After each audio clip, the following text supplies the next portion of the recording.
বেলালের কি অপরাধ ছিল? অপরাধ শুধু কলেমা পড়েছে। এই অপরাধে বেলালকে তারা মেরেছে। তাকে ঘুমাতে দেয় নাই, খাবার দেয় নাই। এরপরেও যখন তিনি কালেমা ছাড়েন নাই, হযরতে বেলালকে উটের পায়ের সঙ্গে রশি দিয়া বেঁধে উটকে তাড়ায় দিয়েছে। উট দৌড়াতেছে, বেলাল দড়ির মাথায় বাঁধা। বেলালের শরীরটা পাথরের সঙ্গে আঘাত লেগে লেগে পিঠের চামড়া ছিঁড়ে যায়, মাথার চামড়া ছিঁড়ে যায়। উট আর দৌড়াতে পারে না। তখন উটের পা থেকে হযরতে বেলালকে খসিয়ে নিয়ে উত্তপ্ত মরুভূমির উপরে বেলালের রক্তাক্ত শরীরটাকে চিৎ করে শুইয়ে দিয়ে কাফির বেঈমানেরা লোহার রড দিয়ে চতুর্দিকে দাঁড়িয়ে তাকে পিটাচ্ছে আর বলছে, বেলাল এখনো মুহাম্মদের সাল্লাল্লাহু আলাইহি সাল্লামের আল্লাহরে ভুলে যা, লাত মানাতের উপরে ঈমান আন। এমন কঠিন সময়ের ভিতরে হযরতে বিলাল একটা আঙ্গুল উঁচু করে বলছেন, আহাদ আহাদ আহাদ লা ইলাহা ইল্লাল্লাহ লা ইলাহা ইল্লাল্লাহ লা ইলাহা ইল্লাল্লাহ। একটু জোরে পড়েন, লা ইলাহা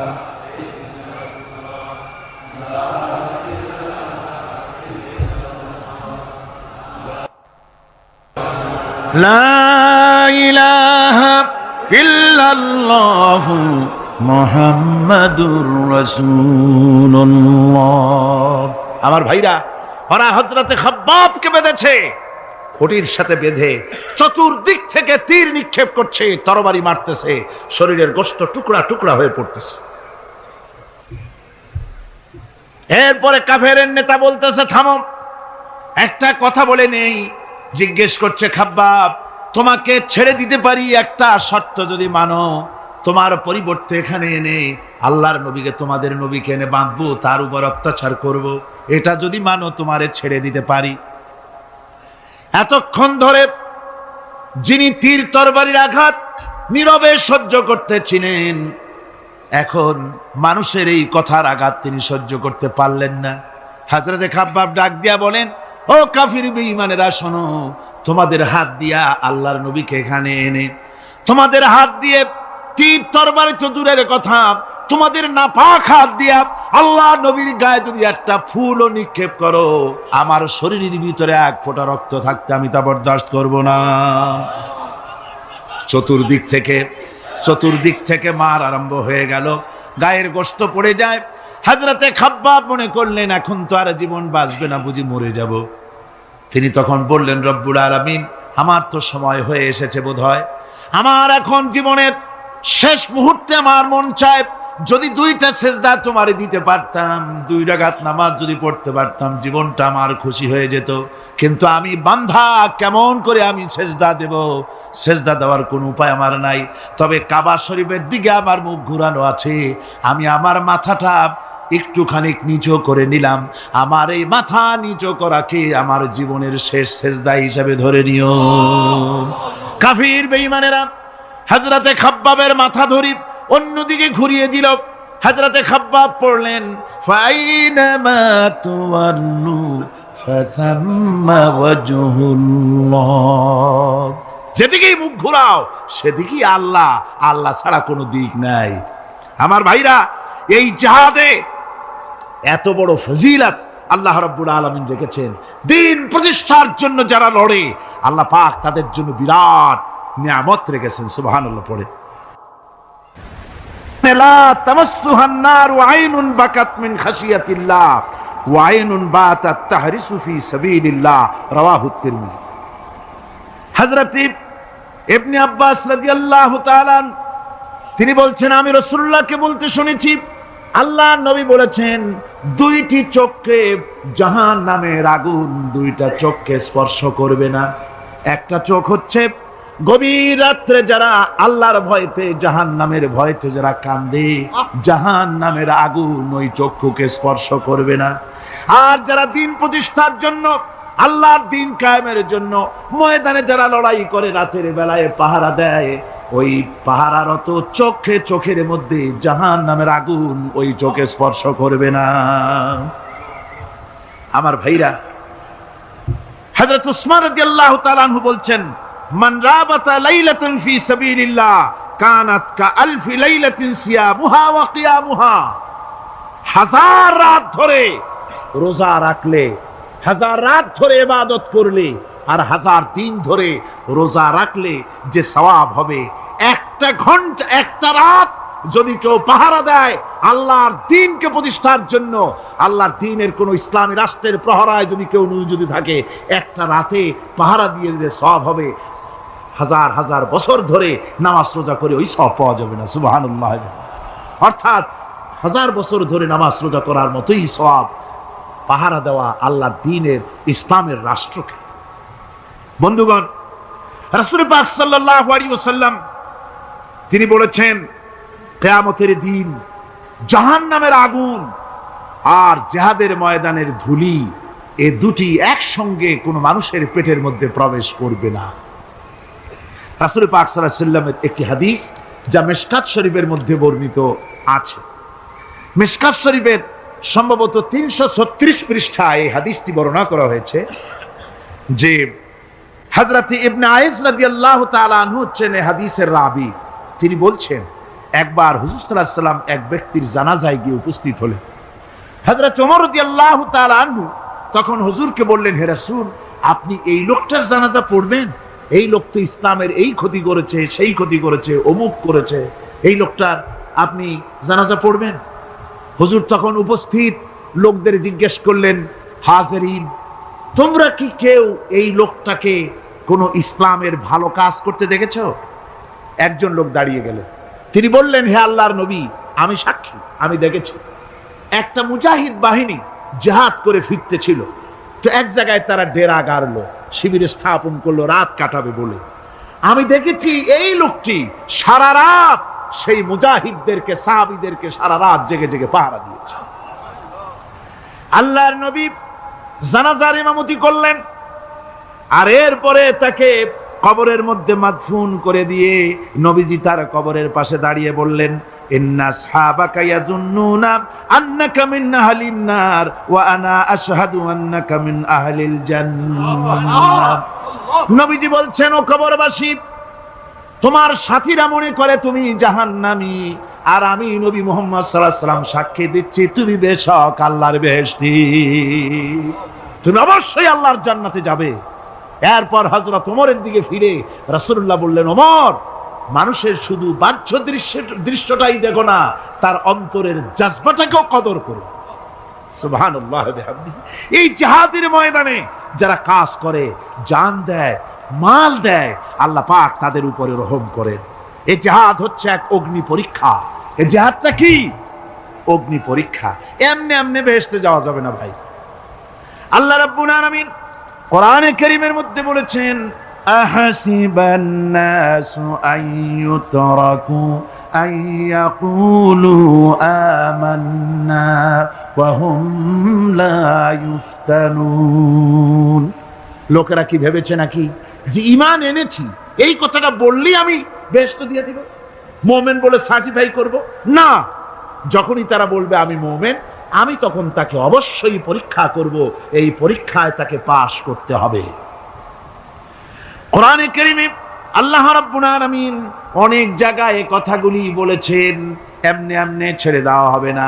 আমি অতীতের লোকদেরকেও পরীক্ষা করেছি, তোমাদেরকেও পরীক্ষা করব। পরীক্ষা না দিয়ে কেউ তোমরা বেহেশতে যেতে পারবে না। এই জমিনে তোমাদের আগুনের পরীক্ষা দিতে হবে। পয়গম্বরেরা কষ্ট করেছেন, সাহাবায়ে কিরাম কষ্ট করেছেন। আল্লাহ রাব্বুল আলামিন তিনি বলছেন, আম হাসিবতুম আন তাদখুলুল জান্নাতা ওয়া লাম্মা ইয়াতিকুম মাসালুল লাযীনা খালাউ মিন ক্বাবলিকুম মাসাতহুমুল বাসাউ ওয়াদ-দাররাউ ওয়া যুলজিলু হাত্তা ইয়াকুলার রাসূলু والذين معه متى نصر الله ألا إن نصر الله قريب। আল্লাহ রাব্বুল আলামিন বলেন, তোমরা কি মনে করেছো যে তোমরা বেহেশতে প্রবেশ করবে, অথচ তোমাদের পূর্বে যারা এই পৃথিবীতে এসেছিল তাদেরকে আমি যেমন পরীক্ষা করেছি ওরকম পরীক্ষা এখনো তোমাদের উপরে আসে নাই, ওরকম বিপদও আসে নাই, মুসিবতও আসে নাই। এমন বিপদ এসেছিল নবীদের উপরে, সাহাবায়ে কিরামদের উপরে, যে বিপদে মানুষ জর্জরিত হয়ে গিয়ে নবী এবং তার সাথী সঙ্গীরা এ কথা তারা মুখ থেকে বেরিয়ে গেছে, মাতা নাসরুল্লাহ, আয় আল্লাহ তোমার মদত কখন আসবে, তোমার মদত কখন আসবে, মার খেতে খেতে তো শেষ হয়ে গেলাম।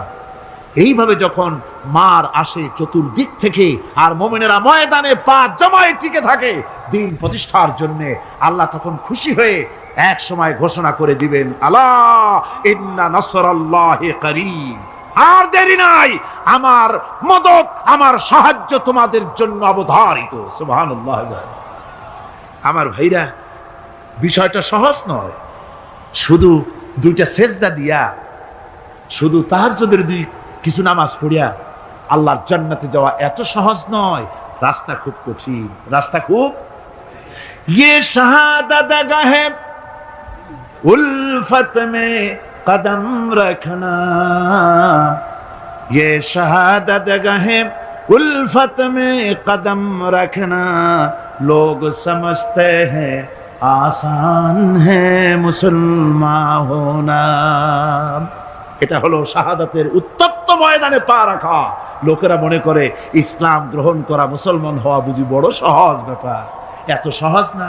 আমরা হানফি মাসলাকের লোক, ইমাম আবু হানিফার মাসলাক অনুযায়ী চলি। আমরা মনে করি বেহেশতে এমনি যাব, কিন্তু আমাদের ইমাম সাহেব কি করছেন ওই ইতিহাস আমাদের জানা নেই। খাজা বাবার মহব্বতে অস্থির। রজব মাস আসলে পরে বড় বড় ডেক্সি চড়ায়, সেই ডেক্সির উপরে লাল শালু বিছায়, তারপরে টাকা পয়সা রোজগার বহুত করে। আসলে তো খাজা না, আসলে হচ্ছে ইয়া খাজা কুস্তু আজা, পেট তো ভরে যা। পেট ভরার জন্য পয়সা করে ইনকাম করা। খাজার লা ইলাহা ইল্লাল্লাহ এই চিশতিয়া তরিকার জিকির গ্রহণ করা হয়েছে, কিন্তু চিশতিয়া তরিকা যে আরেকটা আছে, তারাগার পর্বতে পৃথিবীরাজের সঙ্গে লড়াই করা, সেইটার কাছে নেই আমরা, সেটা। ইমাম আবু হানিফা শুধু মস্তাই বলেন নাই, দিন প্রতিষ্ঠার জন্য রক্ত দিয়েছে, ঠিক কিনা? 8 বছর, 8টি বছর পর্যন্ত কারারুদ্ধ ছিলেন। তাকে জিজ্ঞেস করা হয়েছে, ইমাম সাহেব জেলের মধ্যে তো আছেন, কষ্ট হয়? ইমাম সাহেব বলেছেন, না কষ্ট হয় না, তবে মাঝে মাঝে একটু কষ্ট হয় মনে। 2-4 মাস পর পর আমার বুড়ি মাকে এনে হাজির করা হয় জেলখানার মধ্যে, আর আমার মায়ের সামনে আমাকে পেটানো হয়, যেন মা আমাকে বলে যে এদের সাথে একমত হয়ে যা, সেই জন্য পেটানো হয়। তা আমার মা আমার মায়ের দেখে, আর মায়ের চোখ থেকে পানি পড়তে থাকে, তখন আমার মনে বড় কষ্ট লাগে। তবে আলহামদুলিল্লাহ মা আমার এমন, আমার মার দেখেন আর হজম করেন, আর আমাকে বলেন খবরদার এক চুলো সিদ্ধান্ত থেকে নড়বা না।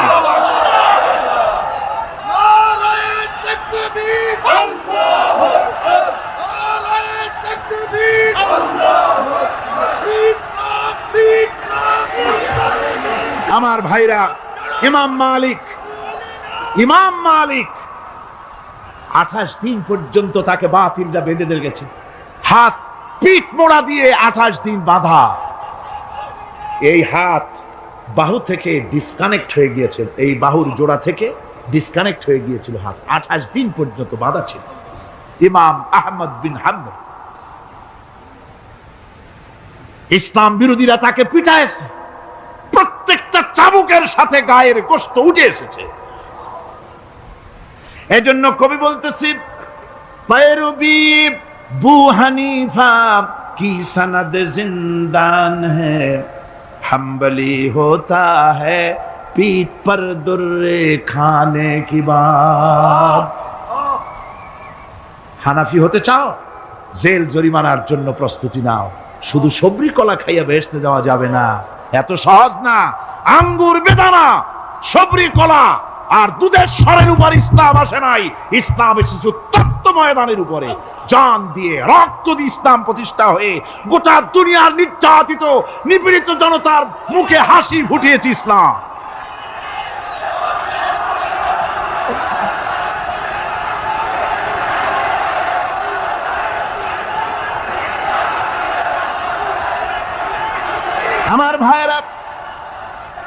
এই জিহাদ যখন শুরু হয়ে যাবে, মুসলমানেরা যখন আল্লাহর দেওয়া বিধান কায়েমের জন্য যখন লড়াইয়ের ময়দানে যখন ঝাঁপায়া পড়বে, সে ময়দানে যদি তাদের অস্ত্র কম থাকে, জনসংখ্যা কম থাকে, আল্লাহ রাব্বুল আলামিন ওয়াদা করেছেন, ওয়া কানা হাক্কান আলাইনা নাসরুল মুমিনিন।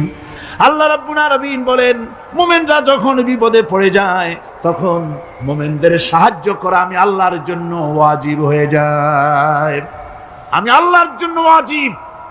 আমার মুমিন ময়দানে মার খাবে আমার দ্বীনের জন্য, আর আমি তাকায় তাকে দেখবো না, তা হবে না। প্রাথমিক পর্যায়ে দেখবো যে তোমরা আসলেই দ্বীন প্রতিষ্ঠার জন্য লড়ো কিনা। তোমাদের বিবি বাল বাচ্চা তোমাদের সামনে শেষ হবে, ঘর বাড়ি জ্বলে যাবে, চাকরি যাবে, সব যাবে, তারপরেও আমার দ্বীন প্রতিষ্ঠার জন্য ময়দানে টিকে থাকো কিনা। যদি তা থাকো তাহলে আমার মদদ অবশ্যম্ভব। আর কাফিরদের বিরুদ্ধে বিজয়ের জন্য রব্বুল আলামিন বলেছেন, ওয়া কাফাল্লাহুল মুমিনিনাল কিতালা ওয়া কানাল্লাহু কাবিয়ান আজিজা। কাফেরদের বিরুদ্ধে লড়াইয়ের ময়দানে মুসলমানদেরকে সাহায্য করার জন্য আল্লাহই যথেষ্ট। কে যথেষ্ট? আল্লাহ যথেষ্ট। রব্বুল আলামিন বলেছেন, ওয়ালা তাহিনু ওয়ালা তাহজানু ওয়া আনতুমুল আলাউনা ইন কুনতুম মুমিনিন। কোনো ভয় নাই, কোনো চিন্তা নাই, যদি তোমরা মুমিন হও আমি আল্লাহ রাব্বুল আলামিন তোমাদেরকে বিজয়ী করব। এই ওয়াদা কার? আল্লাহ। আল্লাহর ওয়াদা কখনো মিথ্যা হয়? আল্লাহ কি মিথ্যা কথা বলেন? নাউযুবিল্লাহ। ওয়া মান আসদাকু মিনাল্লাহি কিলা। আমি আল্লাহর চাইতে সত্যবাদী আর কে হতে পারে? আল্লাহ পাক বলছেন, আমি সাহায্য করব তোমাদেরকে, যদি প্রয়োজন হয় তাহলে আমি ফেরেশতা দিয়ে সাহায্য করব। সুবহানাল্লাহ। আল্লাহ রাব্বুল আলামিন সূরা আল-আনফালের ভিতরে ঘোষণা করেছেন, দুনিয়ার মানুষকে তিনি শোনায় দিচ্ছেন নবীজির সঙ্গে সাহায্যের ব্যাপারে যে কথাবার্তাগুলি হয়েছিল। ইয তাস্তাগীসুনা রাব্বাকুম ফাস্তাজাবা লাকুম আন্নী মুমিদ্দুকুম বিআলফিম মিনাল মালাইকাতি মুরদিফিন। স্মরণ করো সেই সময়ের কথা যখন তোমরা আমার কাছে কাকুতি মিনতি করে সাহায্য কামনা করতেছিলে যে আমাদেরকে 1000 ফেরেশতা দিয়ে সাহায্য করা হোক। আল্লাহ পাক বলেন, আমি ফেরেশতা দিয়ে তোমাদেরকে ময়দানে সাহায্য করেছি, জিহাদের ময়দানে। সুবহানাল্লাহি বিহামদিহি। আল্লাহ রাব্বুল আলামিন বলেন, তোমরা যখন সাহায্য প্রার্থনা করেছিলে আমি সাহায্য তোমাদের দিয়েছি। স্মরণ করো সেই সময়ের কথা যখন তোমাদের নবী তোমাদেরকে বলেছিল, ইয তাকুনু লিল মুমিনিনা আলাইয়াকফিয়াকুম আইয়ুমিদ্দাকুম রাব্বুকুম বিসালাসাতিন আলাফিন মিনাল মালাইকাতি মুনজিলিন।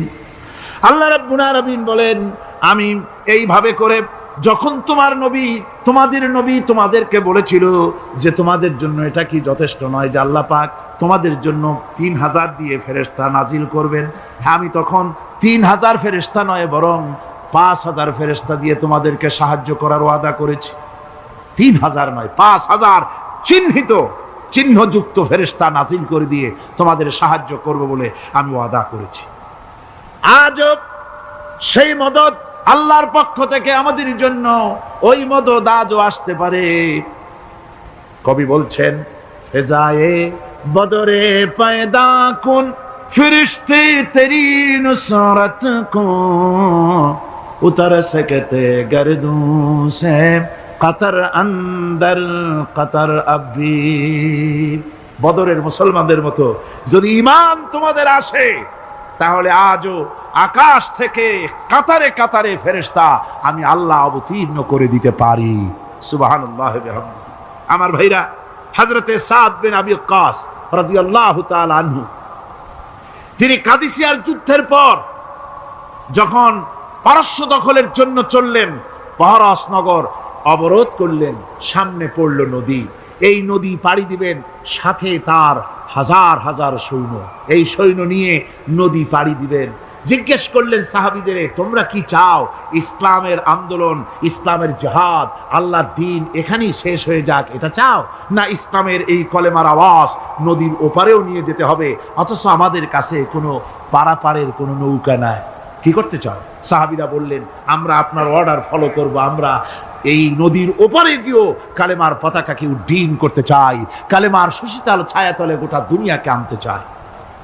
হযরতে সাদ তখন বললেন, তাহলে তোমরা সবাই আমার পেছনে পেছনে এই দরিয়ার ভিতরে ঝাঁপিয়ে পড়ো, আর আমার সঙ্গে সবাই উচ্চারণ করো, নাস্তাঈনু বিল্লাহি ওয়া নাতাওয়াক্কালু আলাইহি, হাসবুনাল্লাহু নি'মাল ওয়াকিল, নি'মাল মাওলা ওয়া নি'মান নাসীর।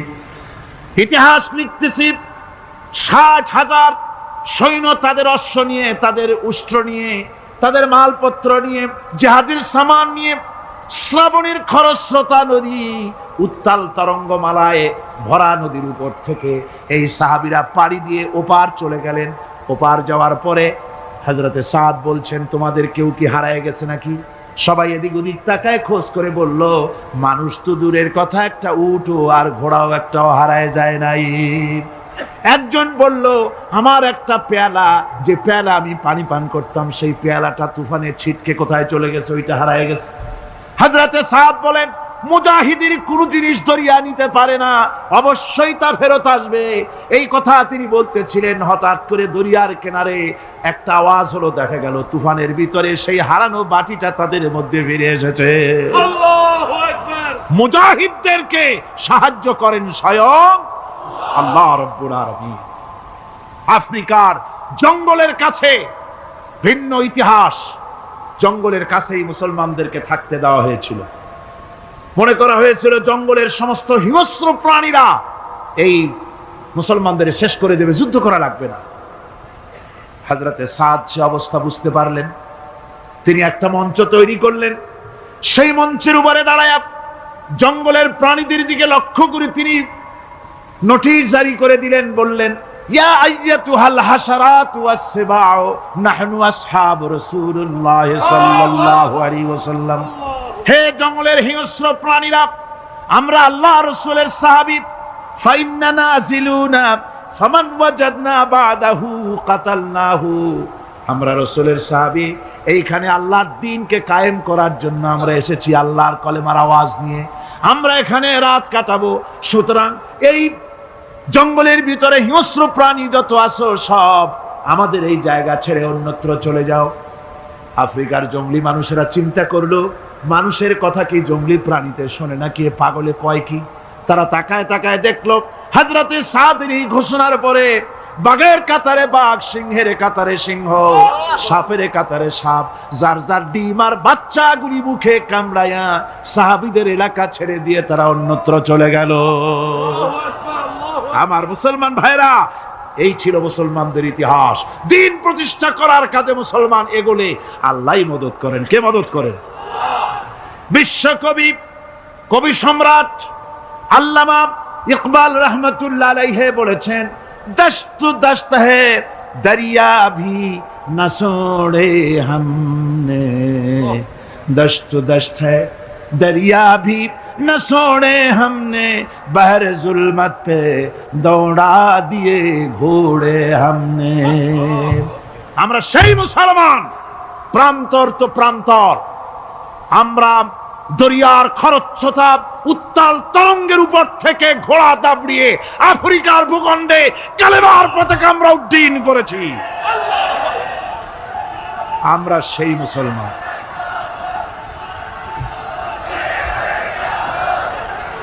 একটুখানি জিকির করেন, লা ইলাহা ইল্লাল্লাহ, লা ইলাহা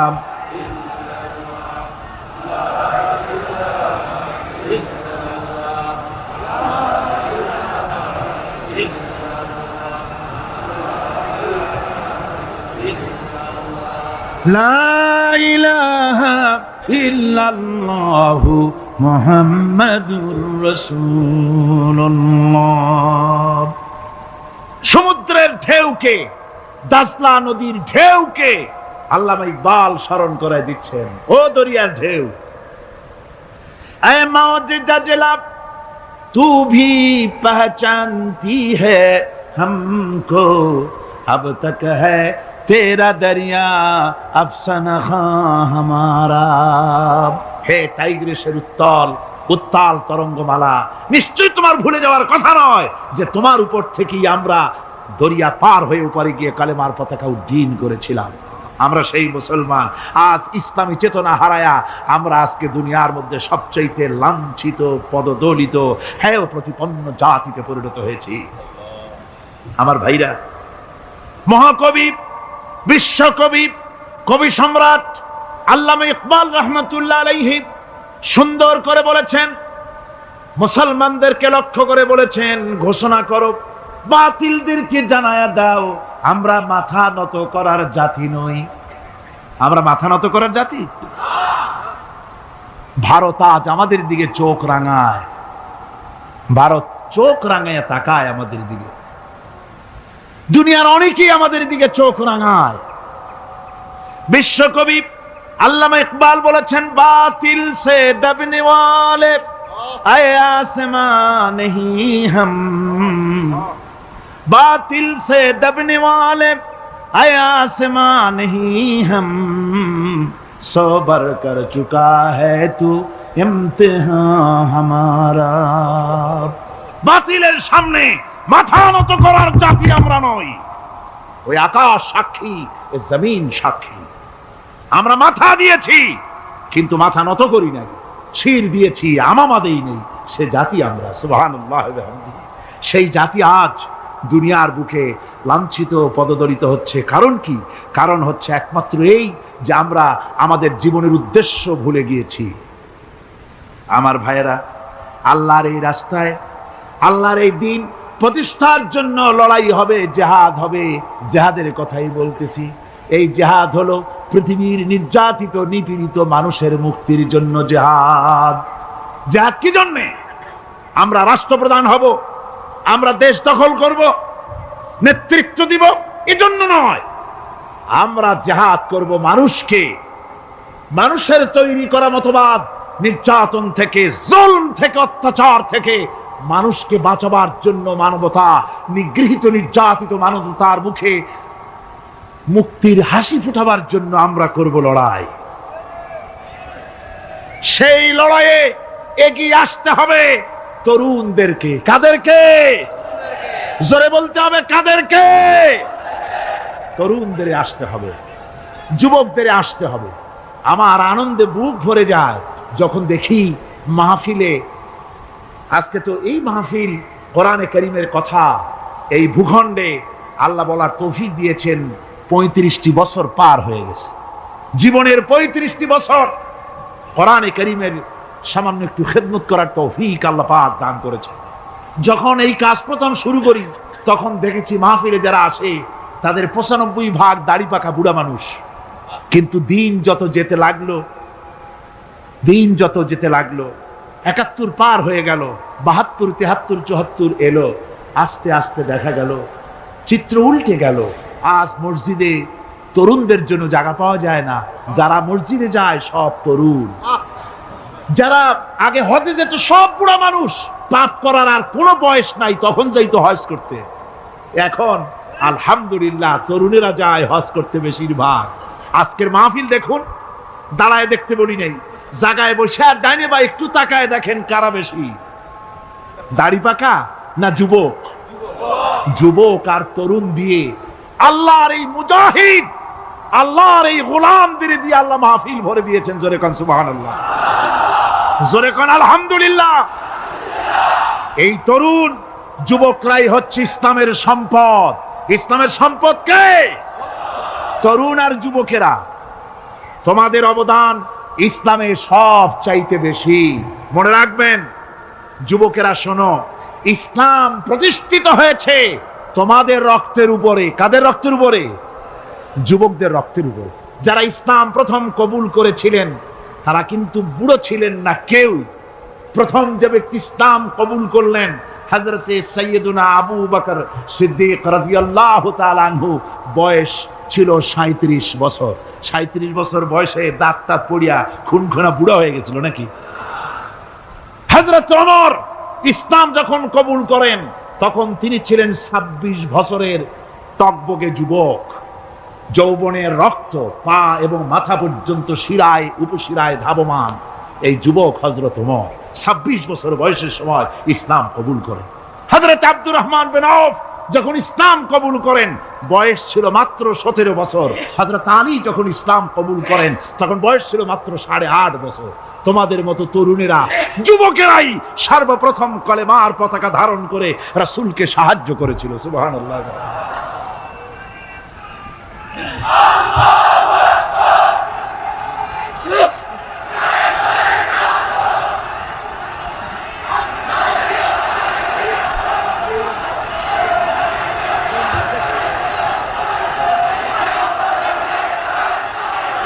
আমার মুসলমান ভাইয়েরা থামুন।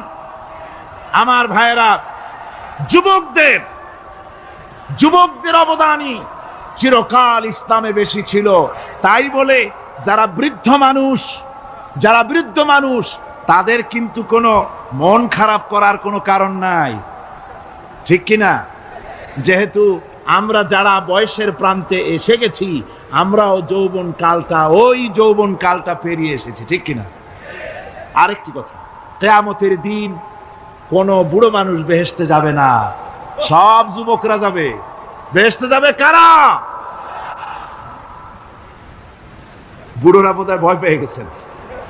রাসূল পাক সাল্লাল্লাহু আলাইহি ওয়াসাল্লাম বলেছেন, আমার কথা না, হুজুর বলেছেন কোন বুড়ো মানুষ বেহেশতে যাবে না, কোন কালো মানুষ বেহেশতে যাবে না। এখন রাসূল যদি বলেন তার কথাই তো আইন। হুজুর বলেন কালো মানুষ বেহেশতে যাবে না, একটা কালো মানুষ কান দিয়ে তো পড়েই গেছে। হুজুর বলেন কেঁদো না, তুমি যখন বেহেশতে যাবে চাঁদের মতো সুন্দর চেহারা নিয়ে বেহেশতে যাবে। বুড়ার কান্না দেখে হুজুর বলছেন কেঁদো না, তুমি যখন বেহেশতে যাবে আল্লাহ তোমার যুবক বানায় পাঠায় দিবে। যেহেতু বেহেশত হচ্ছে যুবকদের জন্য। সুবহানাল্লাহ। অত নাজ নিয়ামত, অত আনন্দ, বুড়া মানুষে তো খাইয়ে খুইয়ে বেহেশত নষ্ট করি ভালো হবে। এই জন্য যৌবন দরকার, স্বাস্থ্য দরকার বেহেশত উপভোগ করার জন্য। সেই জন্য বেহেশত যাবে কারা? তরুণেরা যাবে। কারা যাবে? তরুণ তরুণী দিয়ে আল্লাহ পাক বেহেশত ভরে ফেলবেন। সুবহানাল্লাহ। আমার তরুণেরা, যুবকেরা শোনো, রাসূলুল্লাহ তোমাদের কত সম্মান দিয়েছেন। কে সম্মান দিয়েছেন? রাসূলুল্লাহ। রাসূলুল্লাহ এক জায়গায় বক্তৃতা করতেছিলেন, বক্তৃতা করছে, এমন সময় দেখা গেল একজন তরুণ সাহাবী, নাম তার জারীর রাদিয়াল্লাহু তাআলা আনহু। চাঁদের মতো চেহারা তার ছিল, খুব সুন্দর চেহারা ছিল তার। হযরত জারীর বসতে না পেরে জায়গা পায় না, দাঁড়ায় আছে। রাসূল নিজের গায়ের চাদরটা খুলে জারীরের দিকে নিক্ষেপ করলেন, বললেন জারীর দাঁড়িয়ে আছো, আমার চাদরের উপরে বসো। সুবহানাল্লাহ। হযরতে জারীর রাসূলুল্লাহর চাদর নিয়ে চুমা খাইতে লাগলেন আর বললেন আকরামাকাল্লাহ কামা আকরামতানি ইয়া রাসূলুল্লাহ। হে রাসূল, আল্লাহ আপনার সম্মান আরো অনেক বাড়িয়ে দিক, যেমন আপনি আমাকে মর্যাদা দিলেন। হে রাসূল, আপনার চাদরে পৃথিবীর কোন মানুষ বসতে পারে? আমার তরুণ ভাইয়েরা, আমার যুবক ভাইয়েরা, তোমাদেরকে রাসূল মহব্বত করতেন, ভালোবাসতেন সবচেয়ে বেশি। তোমরা আজ বাতিলের শিকার। কার শিকার? বাতিলের শিকার। তোমাদেরকে কি দেওয়া হয়? যে সব রাজনৈতিক দলের যুবক যারা তোমরা এখানে আছো, জিজ্ঞেস করি তোমাদের নেতারা তোমাদেরকে কি দেয়? দেয় অস্ত্র, দেয় টাকা, দেয় নারী ভোগ করার জন্য পয়সা, তোমাদের চরিত্র ধ্বংস করার জন্য সব রকমের হাতিয়ার তুলে দেয়। তোমাদের হাতে শোভা পায় কলম, হাতে শোভা পায় খাতা, হাতে শোভা পায় বই। বই খাতা কলমের পরিবর্তে তোমাদের নেতারা তোমাদের হাতে তুলে দেয় স্টেন গান, তুলে দেয় হেরোইন, তুলে দেয় টাকা।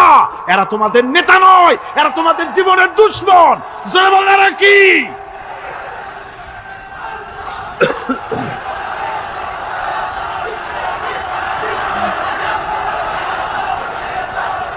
আমার যুবক ভাইয়েরা, আমার কলেজ ইউনিভার্সিটির ছাত্র ভাইয়েরা, একটুখানি মাথা খাটায় চিন্তা করো।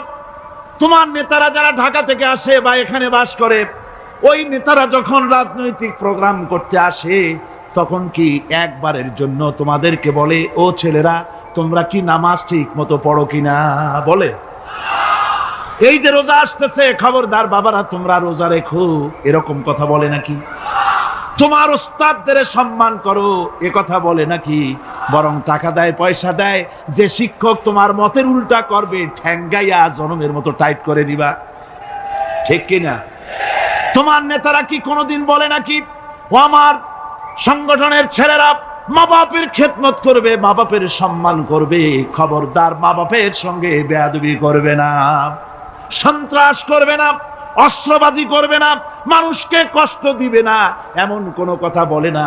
আমার যুবকেরা শোনো, ওরা টাকা দিয়ে, অস্ত্র দিয়ে, পয়সা দিয়ে, মদ দিয়ে ওরা নিজেদের ক্ষমতা টিকায় রাখার জন্য তোমাদেরকে লাঠির মতো ব্যবহার করে। সুতরাং আজকের তরুণদেরকে বুঝতে হবে, তরুণেরা ভালো করে বোঝো, তোমরা রাসূলের সৈনিক।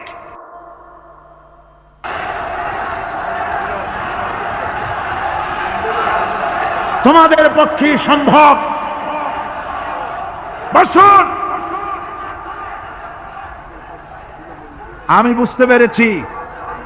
বুঝতে পেরেছি কথা যেহেতু তরুণদের, আর তরুণদের জনসমুদ্র, কাজী জনসমুদ্রের মধ্যে উত্তাল ঢেউ তো সৃষ্টি হবেই, স্বাভাবিক। কিন্তু সেই স্বাভাবিকতার সুযোগ নিয়ে দাঁড়ায় বিশৃঙ্খলার সৃষ্টি করবেন না। আমার ভাইরা, আমরা ইসলাম আমাদের আদব শিক্ষা দেয়। কি শিক্ষা দেয়? আদব। শুধুমাত্র কোন লোক পেশাব পায়খানার কথা বললে তাকে রাস্তা ছেড়ে দেবেন, যেতে বলবেন, তা না হলে তো আপনাদেরই অসুবিধা হবে। কথা বুঝতে পেরেছেন? বাকি কেউ উঠবেন না, দাঁড়াবেন না। এত বড় বেহেশতি মাহফিল জীবনে আরেকবার পাবো কোন নিশ্চয়তা আছে? আপনি আমাকে বলেন, আল্লাহর আকাশের নিচে, জমিনের উপরে এর থেকে শ্রেষ্ঠ কোন মাহফিল আছে নাকি? কারণ এ মাহফিল কোরআনের মাহফিল। কিসের মাহফিল? এর থেকে শ্রেষ্ঠ মাহফিল আল্লাহর আকাশের নিচে, জমিনের উপরে হতে পারে না। সুতরাং বেয়াদবি কেউ করবেন না। তরুণেরা, যুবকেরা, তোমাদের এগিয়ে আসতে হবে।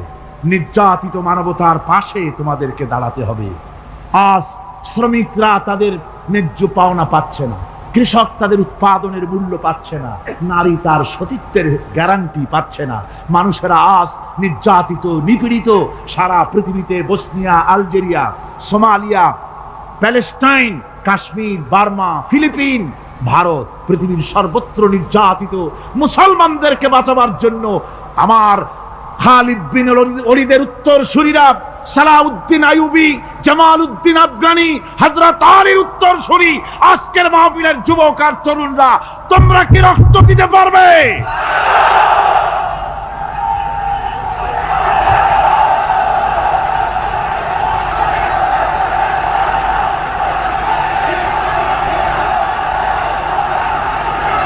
আমার মুসলমান যুবকেরা,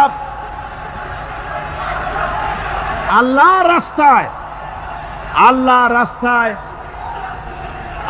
রাস্তায় রক্ত দিলে তার অবস্থা কি হবে শোনো।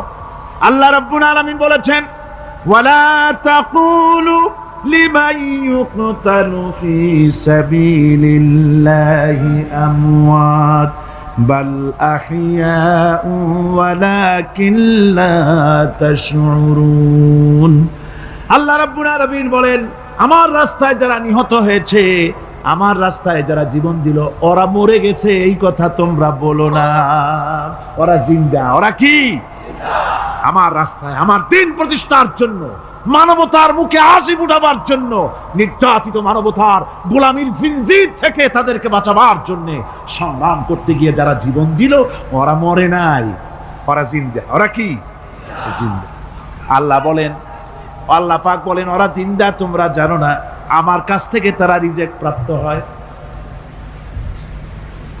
যারা শহীদ হয়, শাহাদাতের কথা শুনে যাদের ভয় লাগে, অস্ত্রের খোঁচা খায়া, গুলি খায়া, বায়োনেট খায়া, ড্যাগারের গুতা খায়া মরা, জানি কত যন্ত্রণা। নবীজি বলতেছেন, আন আবি হুরায়রা রাদিয়াল্লাহু তাআলা আনহু আন্না রাসূলুল্লাহ সাল্লাল্লাহু আলাইহি ওয়াসাল্লাম মা ইয়াজিদু শাহীদু মিন মাসিল কাতল কামা ইয়াজিদু আহাদুকুম মিন মাসিল কারছা। তিরমিজি, নাসাই। আল্লাহ নবী বলেছেন, হযরত আবু হুরায়রা হাদিসটি বর্ণনা করেছেন, নবীজি বলেছেন শাহাদাতের মওত হলো তোমাদের কেউ যদি আরেকজনকে একটা চিমটি কাটে, ওই চিমটি কাটায় যতটুকুন যন্ত্রণা, শাহাদাতের মওতের এর চাইতে বেশি কিছু যন্ত্রণা নয়। শাহাদাতের মওতটা হচ্ছে একটা সেতু। এটা কি সেতু? এটা ব্রিজ। এপারে দুনিয়া, ওপারে আল্লাহ। সুবহানাল্লাহ ওয়া বিহামদি। মরার সাথে সাথে দিদার ইলাহি নসিব হয়ে যাবে। সুবহানাল্লাহ ওয়া বিহামদি। সাহাবায়ে কেরাম, আপনি চিন্তা করেন, তাদের মা বাবা বিবি বাল বাচ্চা সন্তান সবকিছুকে ফেলে রেখে আল্লাহর দ্বীনের জন্য রক্ত দিতে পেরেছেন। কি কারণে? জীবনকে তাদের কাছে তুচ্ছ মনে হয়েছে। এই জীবন জীবন নয়, ওই জীবনই তো সবচেয়ে সেরা জীবন, যে জীবনে আমার মাওলা আমার উপরে খুশি হয়ে যাবে। সুবহানাল্লাহ, আমার মাবুদ আমার উপরে খুশি হয়ে যাবে। ওইটা হচ্ছে সবচেয়ে নিয়ামতের মওত। এই জন্য হুজুর সাল্লাল্লাহু আলাইহি ওয়াসাল্লাম বলেছেন, কেউ যদি শাহাদাতের তামান্না করে দিল থেকে, সে যদি তার বিছানায়ও মরে, আল্লাহ পাক ওটাকে শাহাদাত হিসেবে ধরে নেবেন।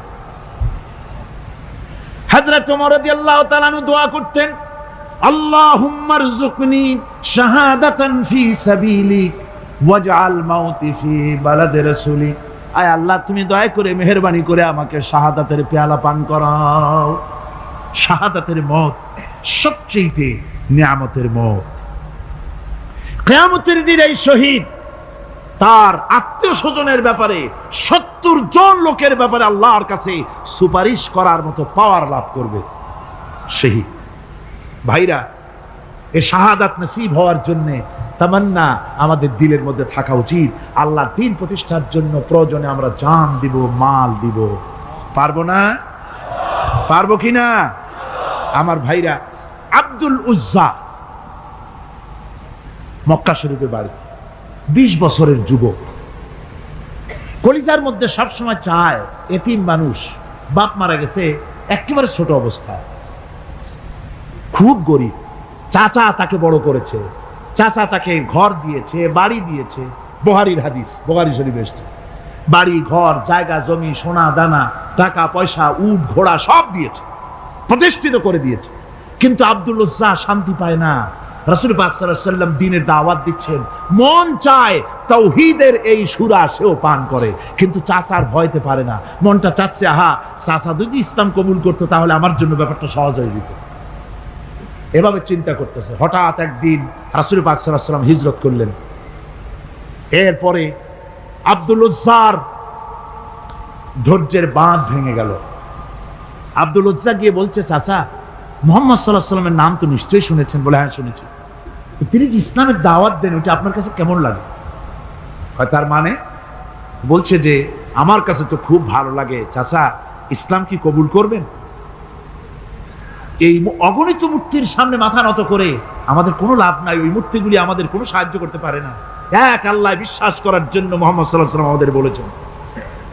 চাচা বলছে, খবরদার, এই কথা যদি আবার উচ্চারণ করো তাহলে আমি তোমাকে যা দিয়েছি সব ছিনায় নেব। আব্দুল উজ্জা বলছেন, তাহলে আর আমি সহ্য করতে পারলাম না। চাচা, আপনার সামনেই আমি ঘোষণা করলাম, একদিন চাপা রেখেছি, আর পারলাম না। আমি ঘোষণা করে দিলাম, লা ইলাহা ইল্লাল্লাহু মুহাম্মাদুর রাসূলুল্লাহ। চাচা বলল, তুমি এর পরিণতি জানো? আব্দুল উজ্জা বলল, কি পরিণতি? চাচা বলতেছি, এই কলেমা পড়ার কারণে আমি তোমাকে যা দিয়েছিলাম, ঘোড়া দিয়েছি, উট দিয়েছি, বাড়ি দিয়েছি, সব আমি তোমার কাছ থেকে ছিনাইলাম, সব ফেরত দিতে হবে। তিনি বললেন, আমি রাজি আছি, আমি রাজি আছি। আপনি আমার সোনা দানা ঘোড়া উট আর ঘর বাড়ি যা দান করেছেন, এই দুনিয়াটার মালিকও যদি আমারে বানাই দিতেন, আমি এর বিনিময়ে কলেমা পড়া থেকে আর আমি নিজেকে থামায় রাখতে পারি না। বলে, আমার সব আমাকে ফেরত দাও। বলল, দিলাম, যা আপনি দিয়েছেন সব আপনাকে ফেরত দিলাম। চাচা বলছে, জায়গা জমি টাকা পয়সা সোনা দানা সব পেলাম, তোমার গায়ে যে জামা, তোমার পরনে যে লুঙ্গি, ওটা আমার টাকার খোলো। আব্দুল উজ্জা বললেন, আপত্তি নাই, জামা খুলে দিলে, পরনের লুঙ্গিটাও খুলে দিলে। 20 বছরের যুবক এই অবস্থায় চলে গেলেন মায়ের কাছে। মা আব্দুল উজ্জাকে এই অবস্থায় দেখে 2 চোখ চেপে ধরলেন, বললেন, বাবা, তোমার এই অবস্থা কেন? ছেলে বলছে, মা, ইমান আনার কারণে আমি সব হারায় ফেলেছি, আমার আর কিছুই নাই, ইমান আনার কারণে আমার এই অবস্থা হয়েছে। মা বলছে, বাবা আমার কাছে কি চাও? ছেলে বলছে, মা, আমি চলে যেতে চাই মদিনায়, আল্লাহর নবী মুহাম্মদুর রাসূলুল্লাহ সাল্লাল্লাহু আলাইহি সাল্লামের দরবারে চলে যেতে চাই, আমি একটু বস্ত্র চাই। মা একটা পুরানা কম্বল তার হাতে দিয়ে দিলেন।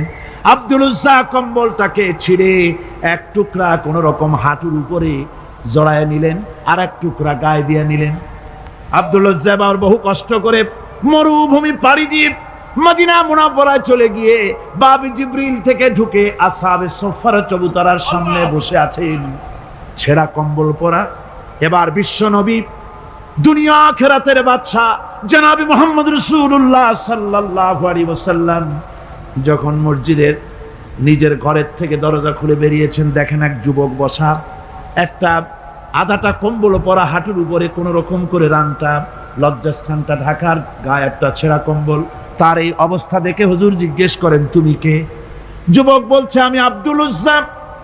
ইসলাম কবুল করার জন্য আমার সব ছিল, আমি কম ধনী ছিলাম না, আমার চাচা সব নিয়ে গেছে, সিনায় রেখেছে, আমার লুঙ্গিটাও দেয় নাই। ঘটনা সব তিনি খুলে খুলে বললেন।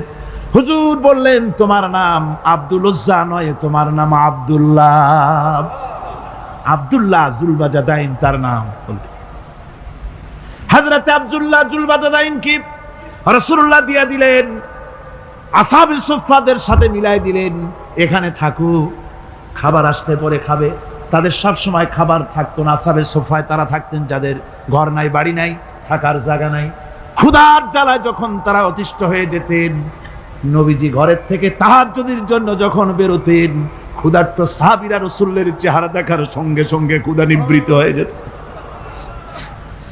হযরত রাসূল পাক সাল্লাল্লাহু আলাইহি ওয়াসাল্লাম আব্দুল্লাহকে ওনাদের মধ্যে ভিড়ায় দিলেন। আব্দুল্লাহ এবার কোরআন শরীফ পড়ে। কোরআন শরীফ পড়তে গিয়া চিল্লায় চিল্লায় তিনি পড়েন, আস্তে আস্তে পড়েন না। সাহাবীরা বিরক্ত হয়ে রাসূলের কাছে নালিশ করলেন যে বড় চিল্লায় কোরআন পড়ে, আমাদের নামাজেও ডিস্টার্ব হয়। হুজুর বলেন, সাহাবীরা কেউ আব্দুল্লাহর ব্যাপারে কোনো কথা বলবে না, তারে চিল্লাইতে দাও, যেহেতু ঈমানের জন্য তারে বড় মূল্য দিতে হয়েছে। পরনের লুঙ্গিটা পর্যন্ত আনতে পারে নাই, যত খুশি চিৎকার করেছে আল্লাহর কালাম পড়ুক। তাবুকের যুদ্ধ, রাসূলুল্লাহ তাবুকের দিকে রওনা করেছেন, 30,000 সৈন্য নিয়ে রওনা করেছেন। ওই জিহাদে মানুষেরা প্রাণ ভরে রাসূলুল্লাহকে সাহায্য করেছেন। মেয়ে লোকেরা নাকের ফুল, কানের দুল, গলার হাল খুলে খুলে রাসূলের কদম মোবারকে দিয়ে দিয়েছে। ধনীরা টাকা পয়সা সব দিয়েছে।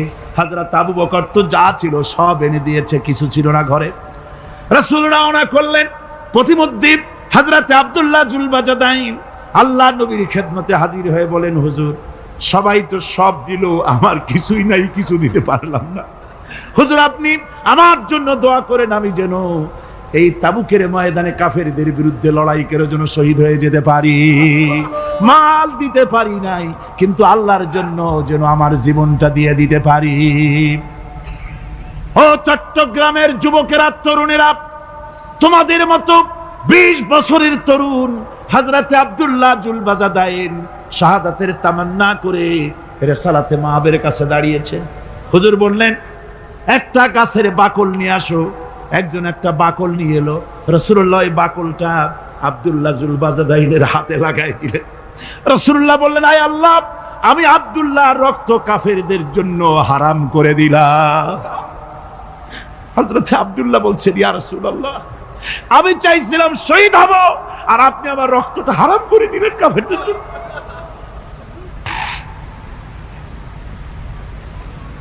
আল্লাহর নবী বলেন, আব্দুল্লাহ রে, কোনো চিন্তা করো না, তোমার মৃত্যু যদি জ্বরেও হয়, আল্লাহ রাব্বুল আলামিন তোমার শাহাদাতের দরজা দিয়ে দিবেন। তাবুকের প্রান্তরে চলে গেলেন। কয়েকদিন ওই তাবুকের ময়দানে থাকায় রাসূলের কাছে খবর এলো, আব্দুল্লাহ মারাত্মক জ্বরে আক্রান্ত হয়ে ইন্তেকাল করেছেন। রাসূলুল্লাহ বললেন, আমি জানাজা পড়াবো। হযরতে আব্দুল্লাহর জানাজা হলো গভীর রাত। কবরের ভিতরে একজন দাঁড়ায়া লাশ ধরার জন্য একজন কবরের ভিতরে দাঁড়িয়েছে। 2 জন লোকে লাশ নিয়ে আসতেছে। হযরতে বেলাল আলো উঁচু করে দাঁড়ায় ধরে আছে, অন্ধকার রাত, কবরের ভিতরে একজন দাঁড়ানো, লাশ নিয়ে এসেছে দুজনে, কবরের ভিতরে যিনি দাঁড়ানো তিনি বলছেন, এই লাশকে তোমাদের ভাইকে আদবের সাথে কবরে রাখো। কবরের মধ্যে যিনি দাঁড়ানো তিনি আর কেউ নয়, বিশ্বনবী মুহাম্মদুর রাসূলুল্লাহ সাল্লাল্লাহু আলাইহি ওয়াসাল্লাম। হযরতে রাসূলুল্লাহ বলতেছেন, আবু বকর, ওমর, তোমাদের ভাইকে আদবের সাথে কবরে রাখো, খবরদার বেয়াদবি করো না। কবরের মধ্যে আল্লাহ নবী আব্দুল্লাহ জুলবাজাদাইনকে নিজ হাতে শোয়ায় দিয়া কবরের উপরে পাথর বিছিয়ে দিয়ে নবীজি বললেন, রব্বুল আলামিন, আজকের এই সন্ধ্যা পর্যন্ত আমি আব্দুল্লাহর প্রতি রাজি ছিলাম, তুমিও আব্দুল্লাহর প্রতি সন্তুষ্ট হয়ে যাও। হযরত ইবনে মাসউদ রাদিয়াল্লাহু তাআলা আনহু বলেন, আমি চিৎকার মেরে কেঁদে কেঁদে বললাম, আল্লাহ, আজকে যদি এই কবরে আব্দুল্লাহ না হয়ে আমি হতাম, আমার কিসমতটা ভালো হয়ে যেত। যুবকেরা, ও তরুণ মুসলমানেরা, তোমরাই রক্ত দিয়ে ইসলাম কায়েম করেছো। কে কায়েম করেছে ইসলাম?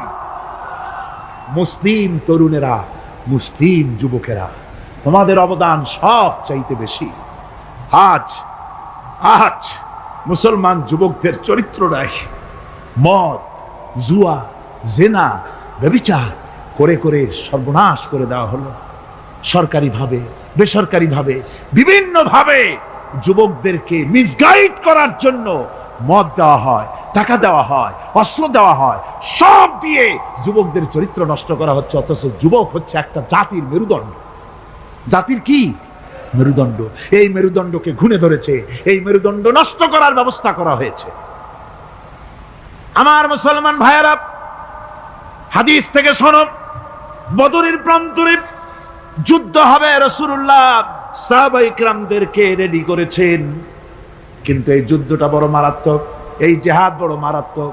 জিহাদ হবে, চাচার বিরুদ্ধে ভাতিজা জিহাদ করবে, বাপের বিরুদ্ধে সন্তান অস্ত্র ধারণ করবে, ভাইয়ের বিরুদ্ধে ভাই অস্ত্র ধারণ করবে। কোন জায়গা? বদর। কোন জায়গায়? বদর। মক্কা থেকে যারা আসতেছে সব চাচা, ভাই, মামু, খালু, এরা আসতেছে। আপন আপন লোকের আপন লোকের বিরুদ্ধে অস্ত্র ধারণ করবে। এটা কি সহজ? কোন এটা কি সহজ? রাসূলুল্লাহ যুদ্ধের কথা মানুষকে বুঝাচ্ছেন, একটু ইতস্তত করছেন। হযরত রাসূল পাক সাল্লাল্লাহু আলাইহি ওয়াসাল্লাম যুদ্ধের কথা সাহাবায়ে কিরামদের সামনে পেশ করতেছেন, আর একটু ইতস্তত করতেছেন এই কঠিন যুদ্ধে সাহাবীরা কিভাবে মেনে নেবে। রাসূলের মনের অবস্থা বুঝতে পেরে হযরত মিকদাদ রাদিয়াল্লাহু তাআলা আনহু, বর্ষিয়ান সাহাবী, তিনি দাঁড়ায় গেলেন। তিনি দাঁড়ায় বলছেন, ইমদি বিনা ইয়া রাসূলুল্লাহ হাইসু মা তাশা। হে রাসূল, আপনি আমাদেরকে নিয়ে চলুন, আল্লাহ যেদিকে আপনাকে যেতে বলে, হাইসু মা তাশা আয় হাইসু মা আমারাকাল্লাহ, যেদিকে আল্লাহ আপনাকে যেতে বলেন আমাদেরকে নিয়ে আপনি সেদিকে চলেন। ইন্না লা নাকুলু লাকা কামা ক্বালা বানু ইসরাঈল লিমূসা আলাইহিস সালাম, ইযহাব আনতা ওয়া রাব্বুকা ফাকাতিলা ইন্না হাহুনা কাঈদুন। আমরা মুসা আলাইহিস সালামের উম্মতের মতো বলবো না যে, হে মুসা, তুমি আর জিবরাইল আর তোমার আল্লাহ যুদ্ধ করো, আমরা ঘরে বসে আরাম করি। এ কথা আমরা বলবো না হুজুর।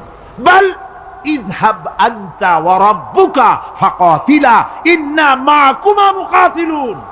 হে রাসূল, বরং আমরা বলবো, আপনি যুদ্ধ করুন, আপনি আমাদের নিয়ে চলুন, আমরা লড়বো আপনার সাথে কাফেরদের বিরুদ্ধে, ততক্ষণ পর্যন্ত লড়বো মা দামাত আইনুম মিন্না তাতাররাফ। ও রাসূল, যতক্ষণ আমাদের চোখের একটা পাতাও নড়ে ততক্ষণ আপনার সাথে আমরা লড়বো। সুবহানাল্লাহ। মানে জীবন যতক্ষণ আছে আপনার সাথী হয়ে কাফেরদের বিরুদ্ধে লড়তে থাকবো। হুজুর খুব খুশি হয়ে গেল। হুজুর কি হলেন? দারুণ খুশি হয়ে গেল। আল্লাহ নবী খুশি হয়ে বললেন, ও সাহাবীরা, তোমাদের মানসিক অবস্থা যখন এই কুবু বিনা ইলা জান্নাতিন, জান্নাতুন আরদুহা কারদিস সামাওয়াতি ওয়াল আরদ। ও সাহাবীরা, তোমাদের মানসিকতা যখন এমন, তখন আমার সাথে তোমরা দাঁড়াও, আমার সাথে ওঠো, আমার সাথে চলো জান্নাতের দিকে। রাসূলুল্লাহ বলছেন, আমার সাথে চলো বেহেশতে। কোন বেহেশত? এমন বেহেশত যে বেহেশতের বিশালতা আর প্রশস্ততা ওই বিশাল আকাশ আর জমিনের চাইতেও বেশি। এই বিরাট জান্নাতের দিকে চলো আমার সাথে। ফাকামা উমাইর বিন হামাম ওয়া কানা ইয়াকুলু তামার। যুবকেরা, তোমাদের মতো তরুণ, তোমাদের মতো এক যুবক যার নাম উমাইর, তিনি দাঁড়িয়ে গেলেন, হাতে ছিল খোরমা, খোরমা খাচ্ছিল। দেখেন না, বক্তৃতা হয় মাঠে, ওয়াজ নসিহত হয়, আর যুবকেরা দাঁড়ায় দাঁড়ায় বাদাম খায়, হয় না? ওই সাহাবী ওই সময় তো বাদাম টাদাম হয়তো পায় নাই, খোরমা খাচ্ছে, খোরমা চাবাচ্ছে, বিচি ফালাই দিতেছে, আর এইভাবে খাচ্ছে আর হুজুরের কথা শুনছে। হুজুরের কথা শুনে উমাইর বলছেন, বাহ বাহ। এটা একটি আঞ্চলিক শব্দ, এর অর্থ হচ্ছে আয়মা আযমাহু ওয়া মা আহসানাহু। হে রাসূল, আপনি কত সুন্দর কথা বললেন, আপনি কি বিশাল কথা বলেছেন, কত বড় কথা বলেছেন।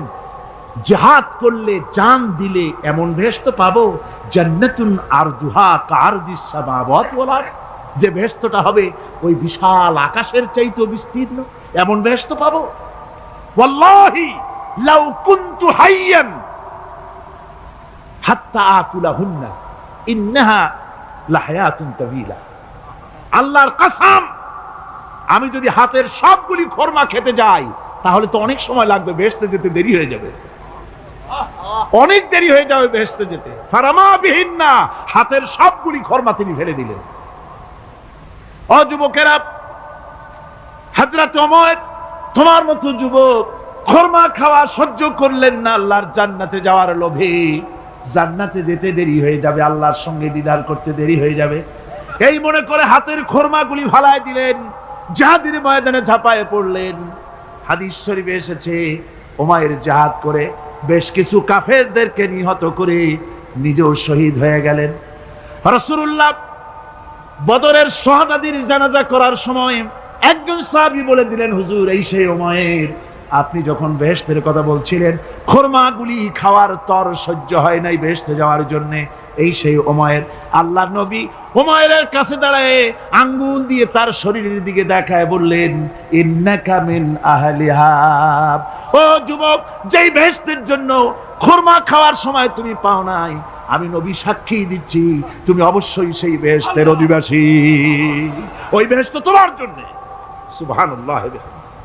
আমার ভাইরা, কিয়ামতের দিন এই জান্নাত আল্লাহ রাব্বুল আলামিন দান করবেন ওই সব লোকদের জন্য যারা জান দিবে, মাল দিবে, রক্ত দিবে আল্লাহর দ্বীনের জন্য। কিসের জন্য? আল্লাহর দ্বীন কায়েমের জন্য। যারা জান মাল ওয়াকফ করে দেবে, জীবনকে উৎসর্গ করে দেবে, তাদের জন্য আল্লাহ পাক এই বিরাট নিয়ামত রেখেছেন। তরুণদের বলতে চাই, যুবকদের বলতে চাই, আর বাতিলের পেছনে ঘুরো না, আর তোমার ওই সব নেতাদের পেছনে ঘুরো না যারা নিজেরাও নামাজ পড়ে না, তোমাকেও নামাজের কথা বলে না। ওরা নিজেরা মিথ্যা কথা কয়, তোমরা টের পাও না? কি বলেন, টের পাওয়া যায় না? মারামারি করে নিজেরা আর বদনাম দেয় অপরের উপরে। চোখের সামনে যারা এরকম পারে, চোখের সামনে যারা এরকম পারে, তাহলে রাত দিন 24 ঘন্টা তাদের আমলটা কেমন? এদের পেছনে ঘুরে কোনো লাভ নাই। কোনো লাভ আছে? হ্যাঁ, একটা লাভ আছে। সেই লাভটা হচ্ছে টাটকা কিছু সুখ পেতে পারো, কিছু মদের টাকা, কিছু হোটেলের টাকা, কিছু পরের মেয়ে নিয়ে ঘোরার টাকা, কিছু ভ্রমণের টাকা, কিছু অস্ত্রপাতি, কিছু ত্রাস সৃষ্টি করা। আর ত্রাস সৃষ্টি করবা, কয়টা অস্ত্রের মালিক হইছো? যুবক, তরুণ, বিপদগামী তরুণদের বলবো, সরকার অননুমোদিত অস্ত্র যাদের কাছে আছে, শুনে রাখো, এই অস্ত্র কাউকে ক্ষমা করে না, এই অস্ত্র কাউকে ক্ষমা করে না। সাপ পোষার মতো, যে সাপ তুমি দুধ কলা দিয়ে পোষো, ওই সাপ তোমাকে আবার দংশন করবে। ওজা মরে না মরে না? সাপ খেলা যারা দেখায় তারা মরে কিনা? ওই সাপেই তাকে কাটে। সুতরাং গভর্নমেন্ট অনুমোদিত অস্ত্র তোমার কাছে, পাইপ গান, রিভলভার, স্টেন গান, এলএমজি, আদমজি, কত রকমের অস্ত্রপাতি যুবকদের কাছে। ঘুম নাই, সারা রাত অস্ত্র থাকে কাছে, আর কি কি লাল পানি খাইয়া চোখ দুইটা থাকে এত বড় বড়, দেখলেও ভয় করে, মাথায় ভাল্লুকের মতো চুল। মানুষ মারো তোমরা, মানুষ মারো। আহা, যারে মারলা একটুখানি হিউম্যানিটি, বিবেক দিয়ে চিন্তা করো। যাকে মেরেছ ওই রাত্রে তার বাড়ির কাছে যাও, ওই রাত্রে গোপনে তার বাড়ির কাছে গিয়ে দেখো তার মা কিভাবে তার সন্তানের জন্য কাঁদতেছে, মায়ের কোলটা খালি হয়েছে বলে কিভাবে কাঁদতেছে, তার বাবা কিভাবে কাঁদতেছে, তার বউ থাকলে কিভাবে ছটফট করতেছে, তার কলিজার টুকরা সন্তান থাকলে কিভাবে আব্বা আব্বা বলে কাঁদতেছে। যারে গুলি করে মেরেছো একবার বাড়ির কাছে গিয়ে কান পাচা শোনো। মনে রাখো যুবক, সন্ত্রাসীরা শুনে রাখো, অস্ত্র দিয়া মানুষকে যারা মেরেছো, আল্লাহর কসম করে বলি যেভাবে মেরেছো ওইভাবে তোমাকেও নিহত হতে হবে, কোনো সন্দেহ নাই। বাড়িতে গিয়ে ডায়েরিতে লিখে রাখো আমার কথা। থামুন, বাড়িতে গিয়ে ডায়েরিতে লিখে রাখুন, ডায়েরিতে লিখে রাখো। যদি তুমি কাউকে হত্যা করে তার বউকে যদি বিধবা বানায় থাকো, তোমার বউ বিধবা হবেই, কোনো সন্দেহ নাই। তুমি যদি কারো ছেলেকে এতিম বানায় থাকো, তোমার ছেলেকে আল্লাহ এতিম বানায় রাস্তায় ভিক্ষা করায় ছাড়বেন। তুমি যদি কারো বাপকে মাকে কাঁদায় থাকো, আল্লাহ রাব্বুল আলামিন তোমার মা বাপকে কাঁদাবেন। তুমি যদি বেয়নটের খোঁচা দিয়া, ড্যাগারের খোঁচা দিয়া একটা মানুষকে যদি বুক ফেড়ে থাকো, তোমার বুকটা ঝাঁঝরা করে দেওয়ার মতো অস্ত্র আল্লাহ তৈরি করে রেখেছে। বিশ্বাস করো, বিশ্বাস করো। অননুমোদিত অস্ত্র থানায় জমা দিয়ে দাও, মসজিদে ঢোকো, নামাজ পড়ো, চরিত্রবান হয়ে যাও। তোমাদের প্রতি আমার উদাত্ত দাওয়াত, আমার বুক ভরা দরদ। তোমাদের বিরুদ্ধে আমাদের কোনো বিদ্বেষ নাই, হিংসা নাই, আছে কলিজা বড় দরদ। দেখতে পাচ্ছি জাহান্নামের দিকে যাচ্ছ। এ পথটা কোন দিকের পথ? যারা বলেন কোথার পথ? ওই নেতাদের পিছনে আর চলো না, তওবা করো। ওই নেতাদের পিছনে আর যাবে না যারা তোমাদেরকে টাকা দেয় আর অস্ত্র দেয়, যারা তোমাদেরকে মদ দেয় আর নারী দেয়, ওদের পিছনে আর চলবে না। ওয়াদা করো। যুবকরা কি পারবে ওয়াদা করতে? ওই সব নেতাদের পিছনে জীবনে আর যাবে না, ওয়াদা করতে পারো? হাত উঁচু করে দেখাও যুবকেরা।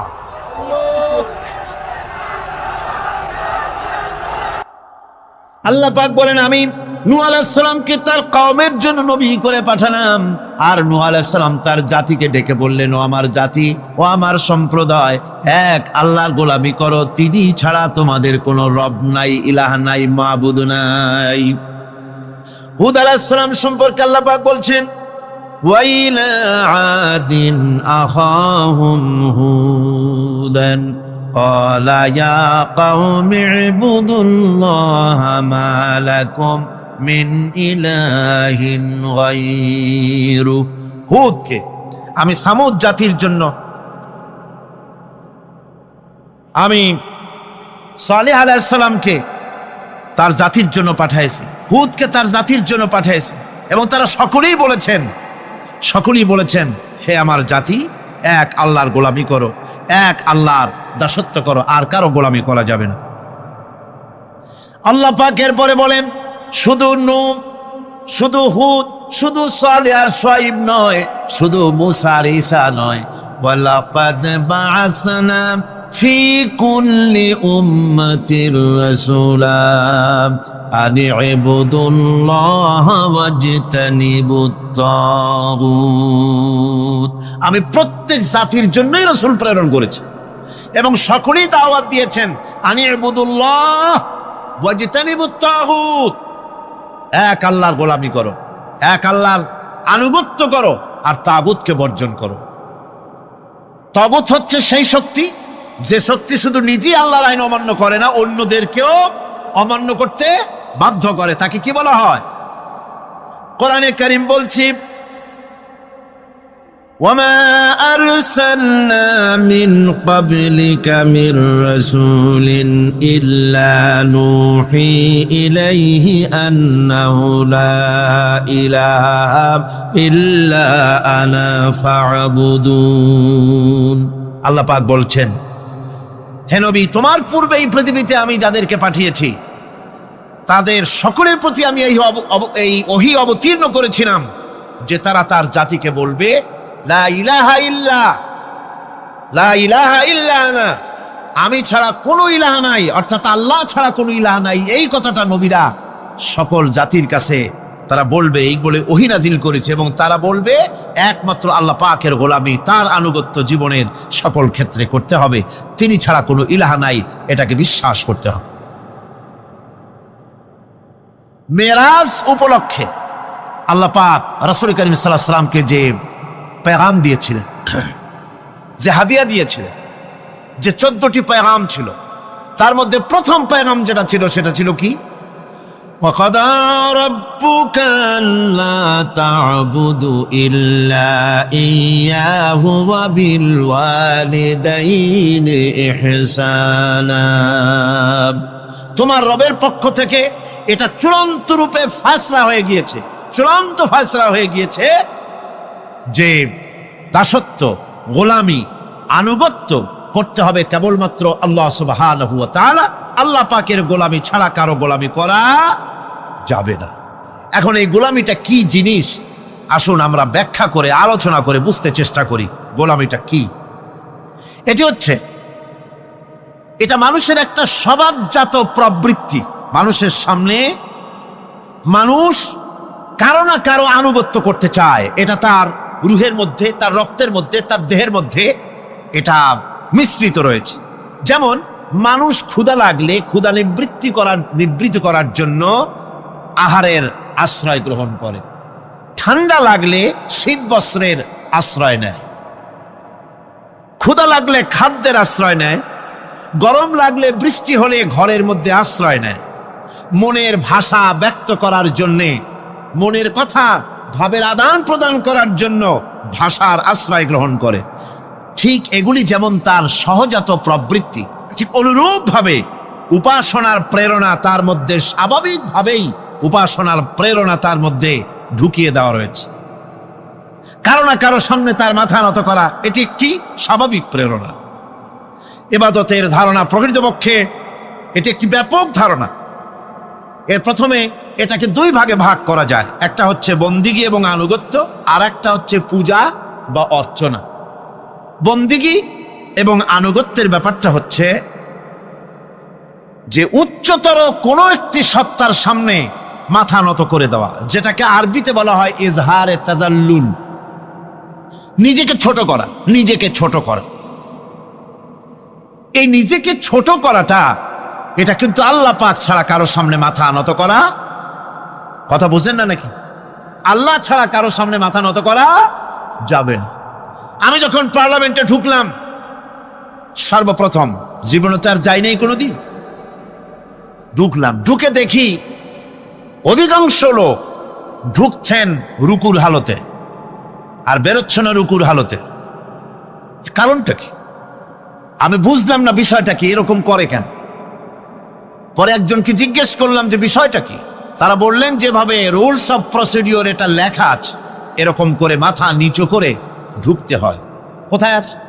আমি রুলস অফ প্রসিডিওর নিলাম, দেখলাম তার ভিতরে সত্যি সত্যি লেখা আছে, article number 263 rules of procedure, যে বই দিয়ে, যে বিধান দিয়ে সংসদ চলে, এর ভিতরে পরিষ্কারভাবে লেখা রয়েছে সংসদ সদস্যগণ এই হাউসের ভিতরে প্রবেশ করাকালীন এবং বহির্গমনকালীন স্পিকারকে সম্মান জানাবার জন্যে মাথা নিচু করে ঢুকবেন আর বেরোবেন।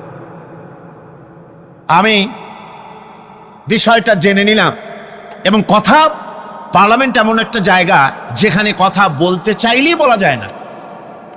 অনেকে মনে করে তাদের এমপিরা খালি বসে থাকে, কথা কয় না কেন? আর কথা বলতে জানা লাগবে, বিধি জানতে হবে। ওখানে দাঁড়ালেই জিজ্ঞেস করে কোন বিধিতে কথা বলবে, এবং বিধি যদি জানা না থাকে তাহলে আহাম্মকের মতো খাড়ায় থাকতে হবে। আমি বিধি জানতে চেষ্টা করলাম। পরের দিন, 3 দিনের দিন আমি সব গোছায় টোছায় নিয়ে উপস্থিত হলাম, সংবিধান পড়লাম, রুলস অফ প্রসিডিওর পড়লাম, এরপরে আমি ফ্লোর নিলাম। ফ্লোর নিয়ে আমি সেখানে স্পিকার সাহেবকে বললাম, মাননীয় স্পিকার, আমি এই হাউসের ভিতরে দেখতে পেলাম একটি জিনিস যেটি রুলস অফ প্রসিডিওরে লেখা আছে, আর রুলস অফ প্রসিডিওরে যেটা লেখা সেটা আবার সংবিধানের সঙ্গে কন্ট্রাডিক্টরি একটা ব্যাপার। সংবিধানে বলা হয়েছে আল্লাহর উপরে ঈমান এবং আস্থাই হবে গোটা জাতির লক্ষ্য। তো যেখানে আল্লাহর উপরে ঈমান এবং আস্থার কথা বলা হয়েছে, সেইখানে আল্লাহর নির্দেশের খেলাপ করা হচ্ছে।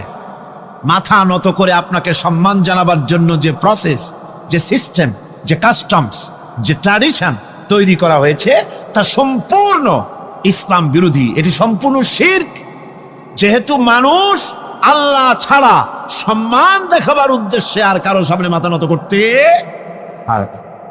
ইন্না শিরকা লাযুলমুন আযীম, এটি হলো মস্ত বড় গুনাহ, মস্ত বড় অপরাধ। আমি বললাম রাসূল কারীম সাল্লাল্লাহু আলাইহি ওয়াসাল্লাম বলেছেন, তোমাকে যদি কেটে টুকরা টুকরা করে ফেলানো হয় অথবা তোমাকে যদি জ্বালিয়ে পুড়িয়ে ভস্ম করা হয় তবুও তুমি শিরক করতে পারবে না। সুতরাং এই সংসদে যেটা হচ্ছে এটা সম্পূর্ণ শিরক, এটা কবিরা গুনাহ, এটা হারাম।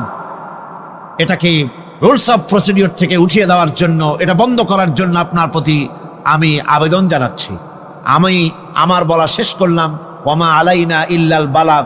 যদি এটি কার্যকরী করা না হয় তাহলে আপনি এবং সংসদে যারা আছেন, যারা এটা আমল করবেন, কিয়ামতের দিন অবশ্যই আল্লাহর দরবারে আসামি হবেন।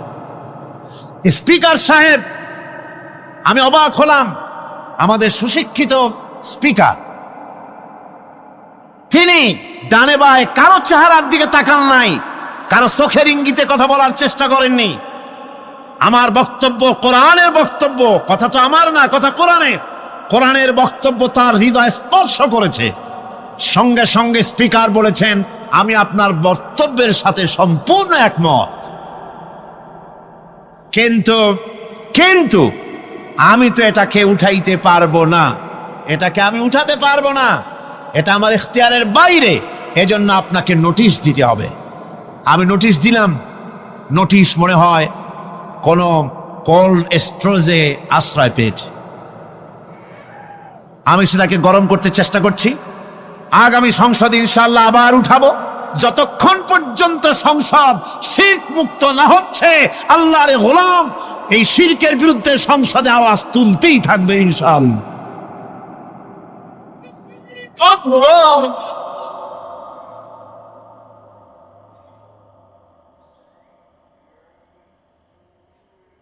সুতরাং আজ ইজহারে তাদাল্লুল, মানুষ নিজেকে ছোট করবে কেবলমাত্র আল্লাহর কাছে। কার কাছে? আল্লাহ ছাড়া কারো সামনে মানুষ মাথা নত করতে পারবে না। এমনকি আমার দেশের কোর্টগুলিতে জজ সাহেবদেরকে বলা হয় মিলর্ড, আমার প্রভু। ব্রিটিশের শেখানো কথা, কোন মুসলমান উকিলের এমন কথা বলা উচিত নয়, জায়েজ নয়, হারাম। এ ধরনের কাস্টমস, এ ধরনের ট্র্যাডিশন উৎখাত করা উচিত। মাননীয় স্পিকার, মাননীয় জজ সাহেব, সম্মানিত জজ সাহেব এভাবে বলতে পারে, কিন্তু আমার প্রভু তো মুসলমানের একজন।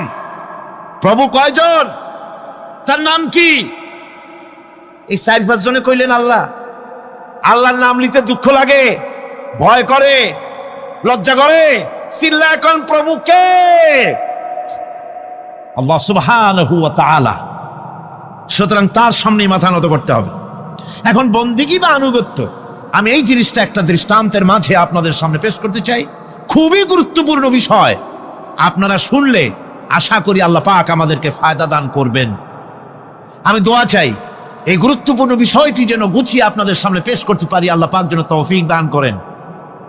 বন্দিগি বা আনুগত্য, এই আনুগত্যটার একটা দৃষ্টান্ত এভাবে দেওয়া যায়, যেমন চাকর মনিবের আনুগত্য করে। চাকর কার আনুগত্য করে? মনিবের। মনিবটা বলে চাকর সেগুলিকে মান্য করে। এটাকে আরেকটু বড় করে যদি দেখতে চান তাহলে এভাবে বলা যায়, জনগণ, একটা দেশের জনগণ সরকারের আনুগত্য করে। সরকার যা বলে সরকারের আনুগত্য করে। মানুষ তার নিজের অজান্তেও কোর্টে, কাছারিতে, আদালতে, রাস্তায়, নৌকায়, স্টিমারে, প্লেনে, শিক্ষাঙ্গনে, সর্বত্র একটি দেশের জনগণ একটা সরকারের আইন নিজের অজান্তেই মেশিনের মতো পালন করে চলে, ঠিক কিনা? এই দৃষ্টিতে যে পরিমাণ লোক কোন সরকারের কর্তৃত্ব সীমায় বাস করে এবং তারা আইনের অনুবর্তন করে, তাদের সম্পর্কে আমরা বলতে পারি জনগণ অমুক সরকারের আনুগত্য করছে। আর এটাকে যদি আরবিতে বলেন তাহলে বলা যায় এভাবে, জনগণ অমুক সরকারের ইবাদত করছে, আনুগত্য করছে, দাসত্ব করছে, গোলামি করছে। এবার এই ধারণাটিকে আরো একটু প্রশস্ত করে দিন, তাহলে আপনি দেখতে পাবেন, প্রথমে বললাম মনিবার চাকর, তারপর বললাম জনগণান আর সরকার। এবার এই দৃষ্টিকে আরো প্রশস্ত করে দিয়ে বিশ্বের দিকে তাকান, মহা শূন্যের দিকে তাকান। গাছপালা, তরু লতা, কীট পতঙ্গ সব যেন কারো আইন মেনে চলছেই তো মনে হয়, নাকি কন? এবার শুনুন আল্লাহ পাক কি বলছে। আল্লাহ রাব্বুল আলামিন বলেন, আফাগাইরা দীনিল্লাহি ইয়াবগুন ওয়ালাহু আসলামা মান ফিস সামাওয়াতি ওয়াল আরদি তাওআন ওয়া কারহা। আফাগাইরা দীনিল্লাহি ইয়াবগুন, তোমরা কি আমার দেওয়া জীবন ব্যবস্থাকে ছেড়ে দিয়ে অন্যের তৈরি করা কোনো ব্যবস্থা তালাশ করো? ওয়ালাহু আসলামা মান ফিস সামাওয়াতি ওয়াল আরদ, অথচ আকাশে যা আছে, জমিনে যা আছে, সব কিছু আনুগত্যের মস্তক আমার সামনে মাথা নত করে দিয়েছে। সুবহানাল্লাহ বিহামদি, ঠিক কিনা? একটি ধূলি কণা থেকে শুরু করে নক্ষত্র লোক অবধি যা কিছু আমরা দেখতে পাই, যা দেখি না, সব হুকুম মানে কার? এই আইনের বৃদ্ধাচরণ করার ক্ষমতা কারো নাই। এটাকে বলা যায় গোটা বিশ্ব চরাচর আনুগত্য করছে, গোলামি করছে, ইবাদত করছে। কার করছে? আল্লাহ পাকের। এটাকে ইংরেজিতে বলা হয় ল অফ নেচার, এটাকে আরবিতে বলা হয় কানুনে ফিতরত, এটাকে বাংলায় বলা হয় প্রকৃতির আইন। এই আইনকে লঙ্ঘন করার ক্ষমতা কারো নাই। বন্ধুগণ, এই পৃথিবীর আপনি লক্ষ্য করে দেখবেন, কোরআন মাজিদে এই বন্দিগিকে কোথাও ইবাদত বলেছে, কোথাও তাসবিহ বলেছে, কোথাও তাকদীস বলেছে, কোথাও সুজুদ বলেছে, কোথাও কুনুত বলেছে। আল্লাহ রাব্বুল আলামিন এই ইবাদতকে, আল্লাহ পাকের এই আনুগত্যকে বিভিন্ন শব্দে ব্যবহার করেছে। যেমন وَلَهُ مَنْ فِي السَّمَاوَاتِ وَالْأَرْضِ وَمَنْ عِنْدَهُ لَا يَسْتَكْبِرُونَ عَنْ عِبَادَتِهِ وَلَا يَسْتَحْسِرُونَ। আসমান এবং জমিনে যা কিছু আছে সব আল্লাহ পাকের, আর যে সব ফেরেশতারা তার নিকটে আছে তারা সবাই আল্লাহ পাকের বন্দেগী করছে। আল্লাহ পাকের বন্দেগী করার ভিতরে কেউ ত্রুটি করছে না। ইউসাব্বিহুনাল লাইলা ওয়ান নাহারা লা ইয়াফতুরুন, তারা রাত দিন তার প্রশংসা কীর্তনে মাথা নত করে দিয়ে কোন রকমের বিশ্রাম ছাড়া, শৈথিল্য ছাড়া সব আল্লাহ পাকের জিকির করছে, তাসবিহ করছে, আনুগত্য করছে। আকাশের সমস্ত ফেরেশতারা, কত ফেরেশতা তার তো কোনো ঠিক ঠিকানা নাই। কত লক্ষ লক্ষ ফেরেশতা আছে শুধু রুকুর হালতে আছে, কেউ তো সেজদার হালতে আছে, কেউ তো কিয়ামের হালতে আছে। আর যার উপরে যে ডিউটি আছে সেই ডিউটি পালন করছে, সব আল্লাহ পাকের আনুগত্য করে চলছে। এভাবে করে আল্লাহ পাক বলছেন যে আমার আনুগত্য এবং আমার তাসবিহ, আমার গুণকীর্তন করার জন্য সবাই এর মধ্যে ব্যস্ত আছে। ইউসাব্বিহু লিল্লাহি মা ফিস সামাওয়াতি ওয়া মা ফিল আরদ আল মালিকিল কুদ্দুসিল আজিজিল হাকীম। ইউসাব্বিহু লিল্লাহি, তাসবিহ পড়ছে, সাব্বাহা ইউসাব্বিহু তাসবিহান, তাসবিহ পড়েছে, তাসবিহ পড়ছে, তাসবিহ পড়বে। কিয়ামত পর্যন্ত যা কিছু আছে আকাশে, যা কিছু আছে জমিনে, যা কিছু আছে এর মাঝখানে, সব তাসবিহ পড়ছে কার? আল্লাহ পাকের জিকির করছে, তাসবিহ করছে। হযরত ইউনূস আলাইহিস সালাম মাছের পেটে যখন ঢুকে পড়েছিলেন, যখন নিজের জীবন সম্পর্কে হতাশ হয়ে গিয়েছিলেন, তখন তিনি শুনতে পাচ্ছিলেন চতুর্দিকে যে সমস্ত জলচর প্রাণী আছে, হাত্তাকে সমুদ্রের তলদেশের, দরিয়ার তলদেশের বালুকণা, পাথরের নুড়ি, শৈবাল, সব কিছুর থেকে আল্লাহ পাকের জিকির হচ্ছে। ভিতর থেকে আওয়াজ আসতেছে, আল্লাহ আল্লাহ আল্লাহ আল্লাহ আল্লাহ আল্লাহ আল্লাহ আল্লাহ আল্লাহ, জোরে বলেন আল্লাহ আল্লাহ আল্লাহ আল্লাহ আল্লাহ আল্লাহ আল্লাহ।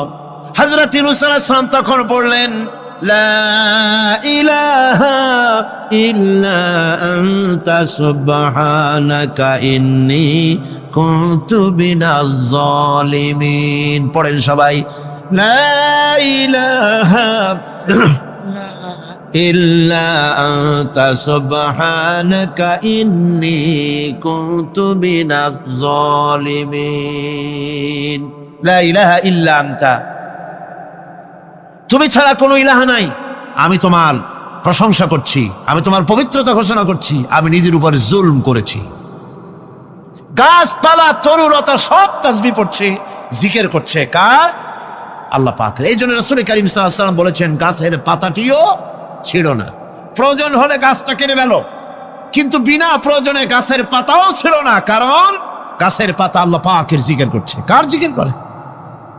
গাছপালা তরুলতা কীট পতঙ্গ সব আল্লাহ পাকের তাসবিহ করছে, জিকির করছে।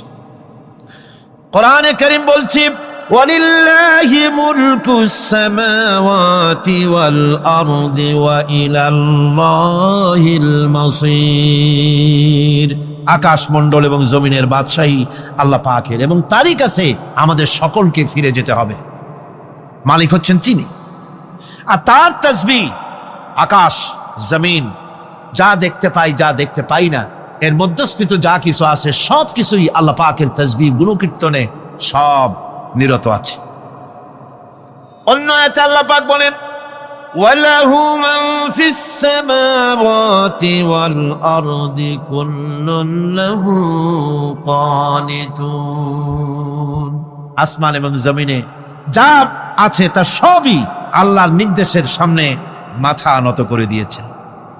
শুধু তাই নয়, আশ-শামসু ওয়াল কমারু বিহুসবানিন ওয়ান নাজমু ওয়াশ-শাজারু ইয়াসজুদান। সূর্য এবং চন্দ্র হিসাব অনুযায়ী আবর্তিত হচ্ছে, এবং বৃক্ষ এবং নক্ষত্ররাজি সেজদায় রত হয়ে আছে। সব আল্লাহ পাকের সামনে মাথা নত করে দিয়েছে।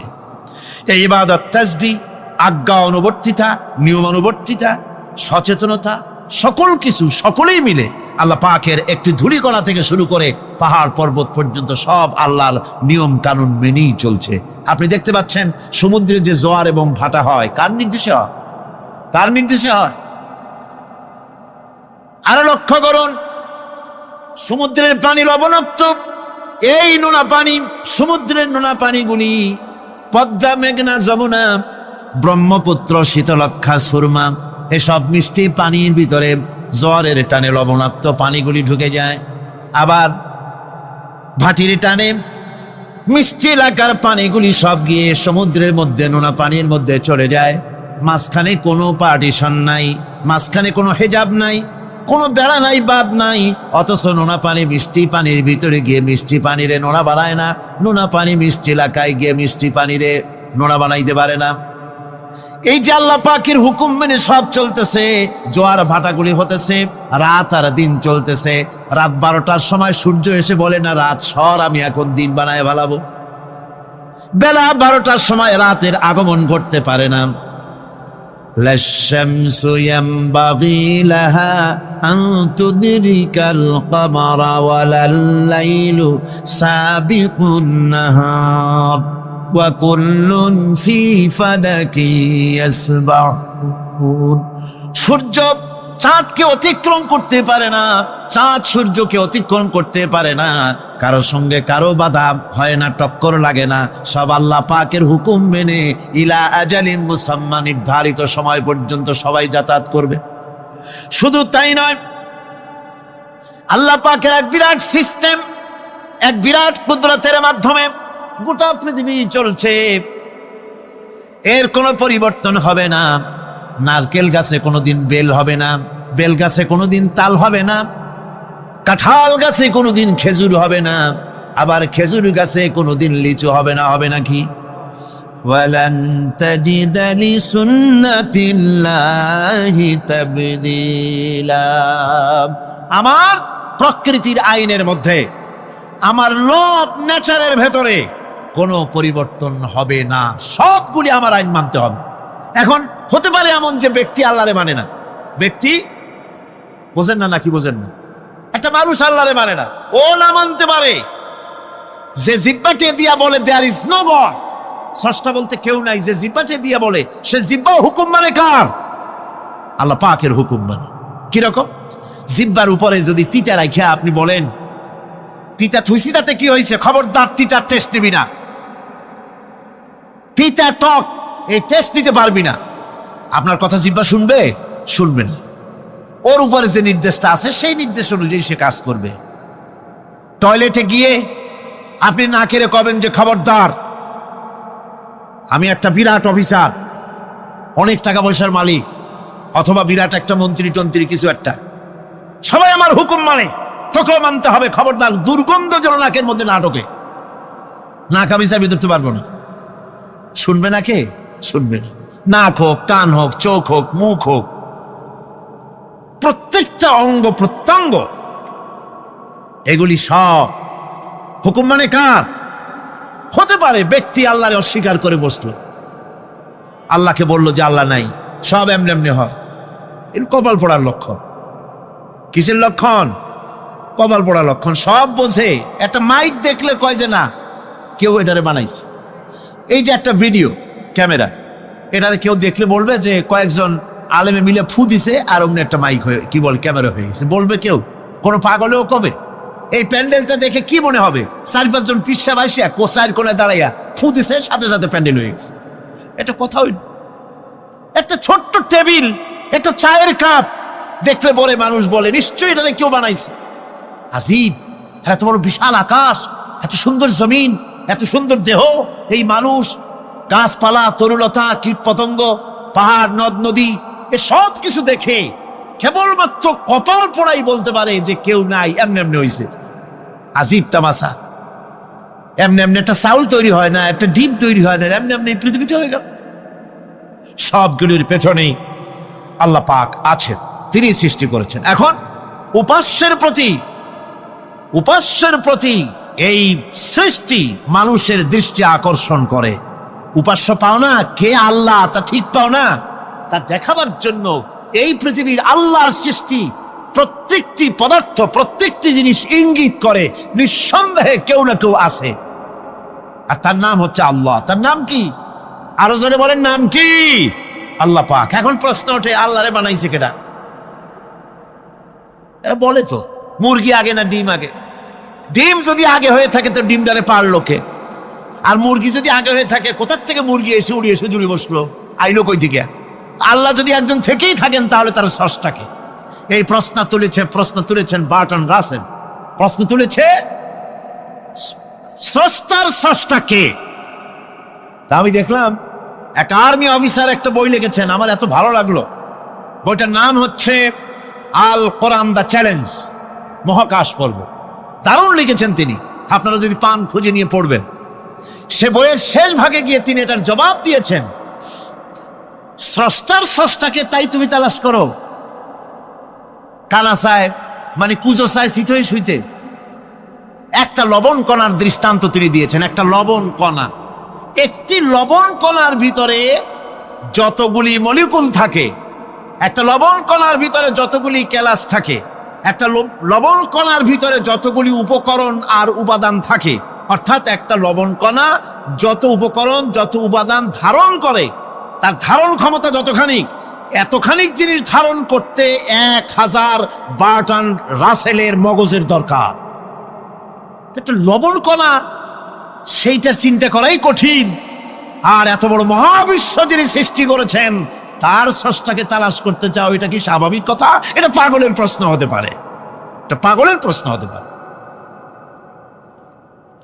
গ্যাগারিন টিটপ আর প্রথম মহাশূন্যচারী ছিল। গ্যাগারিন বেটা মহাশূন্য ঘুরে টুরি আসে কয় কি, কয় যে মুসলমানেরা যারে কয় আল্লাহ, হিন্দুরা যারে কয় ভগবান, খ্রিস্টানরা যারে কয় গড, মহাশূন্য এত ঘুরলাম, আল্লাহরও দেখলাম না, ভগবানও দেখলাম। আজীব তামাশা। তুমি তো তোমার শরীরটাই দেখো না, তোমার শরীরটাই তো তুমি দেখতে পাও না। তোমার মাথার তালুটা কেমন তা কি দেখছো কখনো? আয়না নিচের দিকে দিয়ে ঠ্যাং উপরের দিকে দিয়ে তাকাইলে যদি দেখো মাথার তালু কেমন। নিজের ঘাট দেখো না, পিঠ দেখো না, নিজের হিপ দেখতে পারো না। আয়না টায়না চারি পাঁচখান না নিয়ে দেখার উপায় নাই কোন জায়গায় কি আছে শরীরে। নিজের শরীরটাই দেখো না, কত বড় সাহস! এই শরীরের স্রষ্টাকে দেখতে চাও? লা তুদরিকুহুল আবসার। কোন দৃষ্টি শক্তি তাকে মুহাইয়া করতে পারবে না। তার দৃষ্টি সকলকে আয়ত্ত করবে, কিন্তু পৃথিবীর কোন দৃষ্টি শক্তি তাকে আয়ত্তের ভিতরে নিতে পারবে না। মুসা আলাইহিস সালামের মতো পয়গম্বর, তিনি বলেছিলেন রব্বি আরিনি, রব্বি আরিনি, আল্লাহ আমি তোমারে দেখতে চাই। আল্লাহ পাক বলেছেন লান তারানি, কখনোই দেখতে পারবা না। সুবহানাল্লাহ ওয়া বিহামদিহি। সুতরাং এই পৃথিবীর সব কিছু ইঙ্গিত করে যে একজন আছেন। এই ফুলের সৌন্দর্য যিনি দিলেন, ফুল দেখা যায়, সৌন্দর্য দেখা যায়, কিন্তু গন্ধ দেখা যায় না। এই পানির মিষ্টতা, মিষ্টি পানি, ফুলের গন্ধ, জোনাকি পোকার আলো, এই যে সুন্দর সুন্দর জিনিস দিয়ে আল্লাহ পাক এই বিশ্বকে সজ্জিত করেছেন, এ সব কিছুই ইঙ্গিত করে নিঃসন্দেহে একজন আছেন। আর যিনি আছেন তার নাম হচ্ছে কি? আল্লাহ। জোরে বলেন তিনি কে? আল্লাহ। এখন এই স্রষ্টাকে চিনতে মানুষের বড্ড হয়রানি স্রষ্টাকে চেনার জন্য। এই স্রষ্টাকে খোঁজার জন্য, চেনার জন্য মানুষ শক্তি পূজা আরম্ভ করলো। ওই যে আমি আগে বলেছি, মানুষের মধ্যে একটা স্বাভাবিক প্রেরণা এই কারো না কারোর সামনে মাথা নত করে দেবে। সেজন্য মানুষ, কেউ তো আগুনকে পূজা করলো, আগুনের ভিতরে শক্তি আছে বলে আগুনের সামনে মাথা নত করে দিল, পাহাড়ের সামনে মাথা নত করে দিল, মূর্তি বানাইয়া মূর্তির সামনে মাথা নত করলো, কাঠের মূর্তি, মাটির মূর্তি বানাইয়া তার সামনে মাথা নত করে দিল। এগুলির সামনে যদি তুমি মাথা নত করলে, এগুলি কি মাছির মতো একটা ছোট্ট প্রাণীও বানাতে পারবে? এ চ্যালেঞ্জ কার? আল্লাহ পাকের। কোরআন শরীফে আল্লাহ পাক বলেছেন, নবী ওদের বলেন, ওরা কি মাছির মতো ছোট্ট একটা প্রাণী বানাতে পারবে? পারবে না। এমনকি ওদের সামনে যে খাদ্যগুলি রাখা হয়, মূর্তি টুর্তি বানায় সামনে যে খাদ্য রাখা হয়, এই খাদ্যের উপরে যদি মাছি পড়ে, খাবারগুলি উড়াই নিয়ে যায়, অথবা ওদের নাকের উপর এসে যদি মাছি এসে পড়ে, এই মাছিটাকে এতগুলো হাত সাথে একটা টোকা দিয়ে একটা মাছিকে উড়াই দিতে পারবে না। পারবে না। সুতরাং বুঝতে হবে, একথা বুঝতে হবে, স্রষ্টাকে তালাশ করতে গিয়ে মানুষেরা আগুনের পূজা করলো, পাথরের পূজা করলো, গাছের পূজা করলো, মাছের পূজা করলো, সাপের পূজা করলো, বাঘের পূজা করলো, শেষ পর্যন্ত সেক্সুয়াল অর্গান, এটার বাংলা করলাম না, এটারও পূজা করলো। এটাকে একটা শক্তির প্রতীক মনে করে এটার সামনেও মাথা নত করলো। বন্ধুগণ, মাটির পূজা করলো, জমিনকে নিজের মা মনে করে এটার পূজা করলো। অথচ আল্লাহ পাক পরিষ্কার করে বলে দিয়েছেন, লা ইলাহা ইল্লা আনা ফা'বুদুন, আমি ছাড়া কোনো ইলাহ নাই, আল্লাহ ছাড়া কোনো ইলাহ নাই। কোরআনে কারীম বলছে, ইন্নাল্লাযীনা তাদউনা মিন দুনিল্লাহি ইবাদুন আমসালুকুম। আল্লাহ পাক বলেন, আমাকে বাদ দিয়ে তোমরা যার সামনে মাথা নত করো, যার সামনে পূজা করো, অর্চনা করো, বন্দিগি করো, ওটা তোমার মতো আমার আরেকটি গোলাম। তুমি যেমন আমার গোলাম, ওটাও আমারই গোলাম। একটু জোরে সরে জিকির করেন, লা ইলাহা ইল্লাল্লাহ, লা ইলাহা ইল্লাল্লাহ, লা ইলাহা ইল্লাল্লাহ, লা ইলাহা ইল্লাল্লাহ, লা ইলাহা ইল্লাল্লাহ, লা ইলাহা ইল্লাল্লাহু মুহাম্মাদুর রাসূলুল্লাহ। সুতরাং বোঝা যাচ্ছে আল্লাহ হচ্ছেন এক এবং একক। এই আল্লাহ সুবহানাহু ওয়া তাআলা তিনি বলছেন আমাকে বাদ দিয়ে যার সামনে মাথা নত করো ওরা আমার গোলাম। সূর্য কার গোলাম? চন্দ্র কার গোলাম? সাপ বলেন, বাঘ বলেন, আগুন বলেন, সব কার গোলাম? এগুলি সব কার কথা শোনে? আগুন যতই পূজা করেন, আগুনের মধ্যে আপনি পড়লে আগুন কি ছাড়বে? ছাড়বে না। তবে হ্যাঁ, আগুনের মালিক যদি বলে তাহলে ছেড়ে দিবে, ঠিক কিনা? ইব্রাহিম আলাইহিস সালামকে আগুনের ভিতরে যখন ফেলে দেওয়া হচ্ছে, ফেরেশতা বলতেছিল আমার কাছে সাহায্য চাও, আগুন থেকে বাঁচায় দেই।